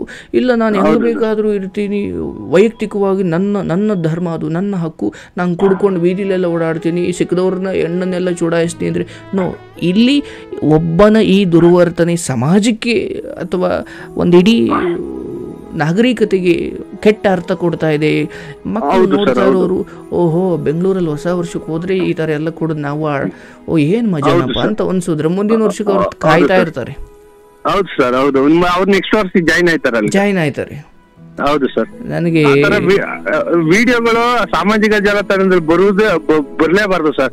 ಅದು ಒಬ್ಬ ಮನ್ಸನ್ಗೆ, ಒಬ್ಬ ಮನ್ಸ ಹುಟ್ಟಿದ್ಮೇಲೆ 1% ಯೂಸ್ ಆಗೋ ತರ ಏನಾದ್ರು ಕೊಡುದಿದ್ರೆ ಕೊಡ್ಬೇಕು, ಇಲ್ಲ ಕೆಟ್ಟದ್ದೇನೋ ತೋರಿಸ್ತೀನಿ ಅಂದ್ರೆ ಏನು ತೋರಿಸ್ಲೇಬಾರ್ದು ಸರ್. ಈಗ ಏನಾಗ್ಬಿಡುತ್ತೆ ನೋಡ್ರಪ್ಪ, ಇಲ್ಲಿ ಕೆಟ್ಟದ್ದಿದೆ ಅಂತ ಹೇಳಲಿಕ್ಕಾದ್ರೂ ಬೇಕಲ್ಲ ಸರ್. ತೋರ್ಸಿನೇ ಇವತ್ತು ಇಷ್ಟೊಂದು ಜನ ಎಲ್ಲ. ನಾನ್ ನಿಮ್ಗೆ ಹೇಳ್ಬೇಕಂದ್ರೆ ನಾನು ಅದು ನೋಡಿರ್ಬೇಕು. ಹೌದು ಸರ್, ನೋಡಿರ್ಬೇಕು. ಇಂಥ ಕೆಟ್ಟದ್ದು ನಡ್ಕೊಳ್ಬಾರ್ದು ಅಂತ ಹೇಳ್ಬೋದು. ಅಂಥದ್ದೇನೋ ದುಷ್ಟ ಕೋಟೆ ಇದೆ ಅಂತಲೇ ನನಗೆ ಗೊತ್ತಿಲ್ಲ ಅಂದ್ರೆ ಜನ ಯಾವತ್ತೋ ಒಂದ್ ದಿವಸ ಹೋಗಿ ಬೀಳ್ತಾರೆ. ಯಾಕೆ ಬಿದ್ದಪ್ಪ ಅಂದ್ರೆ, ಅಯ್ಯೋ ಇದ್ರ ಬಗ್ಗೆ ಯಾರು ಬುದ್ಧಿ ಹೇಳಿರಲಿಲ್ಲ, ಅದಕ್ಕೆ ಹೋಗಿ ಬಿದ್ದೆ ಅಂತಾರೆ ಆಮೇಲೆ. ಹೌದು ಸರ್. ಇವಾಗ ಬೆಂಗಳೂರಲ್ಲಿ ಒಂದ್ ಬಾರ್ ಹತ್ರ ನಿಂತ್ಕೊಂಡ್ರೆ ಸರ್, ಅರ್ಧ ಗಂಟೆ ನಿಂತ್ಕೊಂಡ್ರೆ 50 ಜನ ಗಂಡ್ ಮಕ್ಳು ಬಂದ್ರೆ, ಒಂದ್ ಕಮ್ಮಿ ಅಂದ್ರೆ 5 ಜನ ಹೆಣ್ಮಕ್ಳು ಬಂದಿರ್ತಾರೆ ಸರ್ ಬಾರ್ ಒಳಗ. ಈಗ ಹೆಣ್ಮಕ್ಳು ಕುಡಿಯೋದು ತಪ್ಪ? ನಾನು ಹೇಳೋದು, ಯಾರು ಕುಡಿಯೋದು ತಪ್ಪು, ಗಂಡಾದರೂ ಸರಿ ಹೆಣ್ಣಾದರೂ ಸರಿ. ಗಂಡು ಮಾತ್ರ ಕುಡಿಬೇಕು, ಹೆಣ್ಣು ಮಾತ್ರ ಕುಡಿಬಾರ್ದ ಅಂತ ಕೇಳ್ತಾರೆ. ಪ್ರಶ್ನೆ ಇರೋದೇ ಅದು, ಯಾರು ಕುಡಿಬಾರ್ದು. ವಿಷನ ಗಂಡು ಮಕ್ಳು ಕುಡಿಬೇಕು, ಹೆಣ್ಮಕ್ಳು ಅಲ್ಲಿ ವಿಷ ರೀ, ಅದು ಯಾರು ಕುಡಿಬಾರ್ದು ಅನ್ನೋದೇ ಸತ್ಯ. ವಿಷನೇ ಸರ್. ಹೆಣ್ಮಕ್ಳು ಕುಡಿದ್ರು ಸಾಯ್ತಾರೆ, ಗಂಡು ಕುಡಿದ್ರೆ ಹೆಣ್ಣು ಒದ್ದಾಡ್ಬೇಕಾಗುತ್ತೆ, ಮನೆಯಲ್ಲಿ ಸಂಸಾರ ಹಾಳಾಗುತ್ತೆ. ಹೆಣ್ಣು ಕುಡಿದ್ರೆ ಗಂಡು ಒದ್ದಾಡ್ಬೇಕಾಗುತ್ತೆ. ಹೌದು ಸರ್. ಇದನ್ನ ಇರ್ಲಿ ತಿಳಿಸಿ ಹೇಳೋ ಪ್ರಯತ್ನ. ಬಟ್ ಯಾರು ಕೇಳ್ತಾರೋ ಅವ್ರವ್ರ ಬದುಕು ಅವ್ರವರು. ಬಟ್ ಅಂದರೆ ನೋಡ್ತಾ ಇರೋ ಯುವ ಜನತೆ, ಹೌದಪ್ಪ ಒಂದು ವರ್ಷ ಹೊಸ ವರ್ಷ ಒಂದು ರಾತ್ರಿ ಕಳೆಯೋಕೆ ಹೋಗಿ ಎಲ್ಲೋ ಜನಕ್ಕೆ ಇವತ್ತು ಸೋಷಿಯಲ್ ಮೀಡಿಯಾದಲ್ಲಿ ಎಲ್ಲ ಕಡೆ ಹರಿದಾಡ್ತಾವೆ.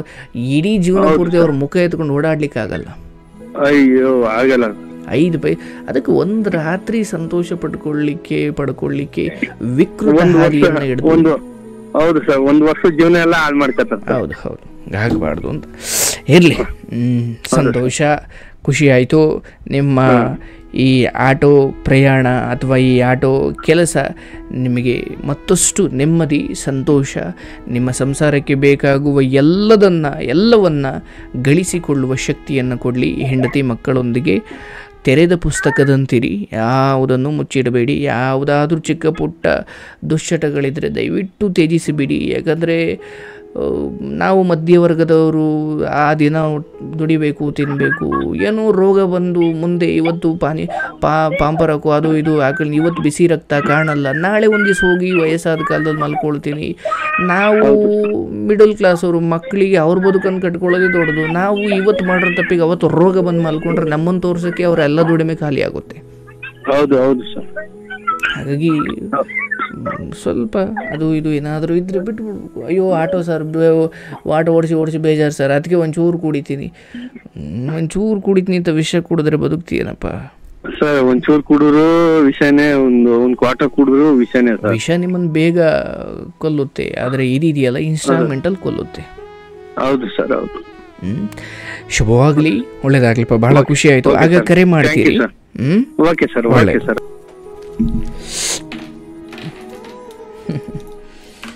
ನೋಡಿ,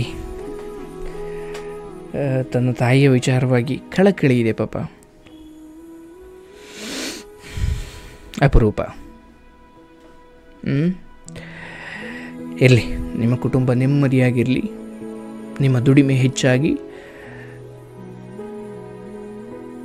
ನಿಮ್ಮ ಎಲ್ಲ ಆತಂಕಗಳು, ಭಯ ಎಲ್ಲವೂ ದೂರ ಆಗಿ ನಿಮ್ಮ ಕುಟುಂಬದೊಂದಿಗೆ ಇನ್ನಷ್ಟು ಆನಂದವಾಗಿರಿ.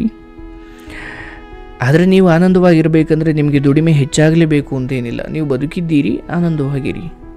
ದುಡಿಮೆ ಹೆಚ್ಚುವುದು ಇಳಿಯೋದು ಅದು ನನ್ನ ಆಶೀರ್ವಾದದಿಂದ ಆಗೋದಲ್ಲ, ಅದು ನಿಮ್ಮ ದುಡಿಮೆಯಿಂದ ಆಗೋದು. ಇವತ್ತು ಚೆನ್ನಾಗಿ ದುಡಿಮೆ ಆಯಿತು, ಅದಕ್ಕೆ ನಾನು ಸಂತೋಷವಾಗಿದ್ದೀನಿ. ಇವತ್ತೇನೂ ಆಗಲಿಲ್ಲ, ಅದಕ್ಕೆ ನಾನು ಮನೆಯವ್ರನ್ನೆಲ್ಲ ಬೈಕೊಂಡು ಓಡಾಡ್ತಿದ್ದೀನಿ. ನನ್ನ ಸಂತೋಷ ಅದು ನನ್ನ ದುಡಿಮೆ ಮೇಲೆ ಇರಬಾರ್ದು. ದುಡಿಮೆ ಅದ್ರ ಪಾಡಿಗೆ ಅದಾಗಲಿ. ಆರೋಗ್ಯವಾಗಿ ಕಾಪಾಡಿಕೊಳ್ಬೇಕು. ಶುಭವಾಗಲಿ.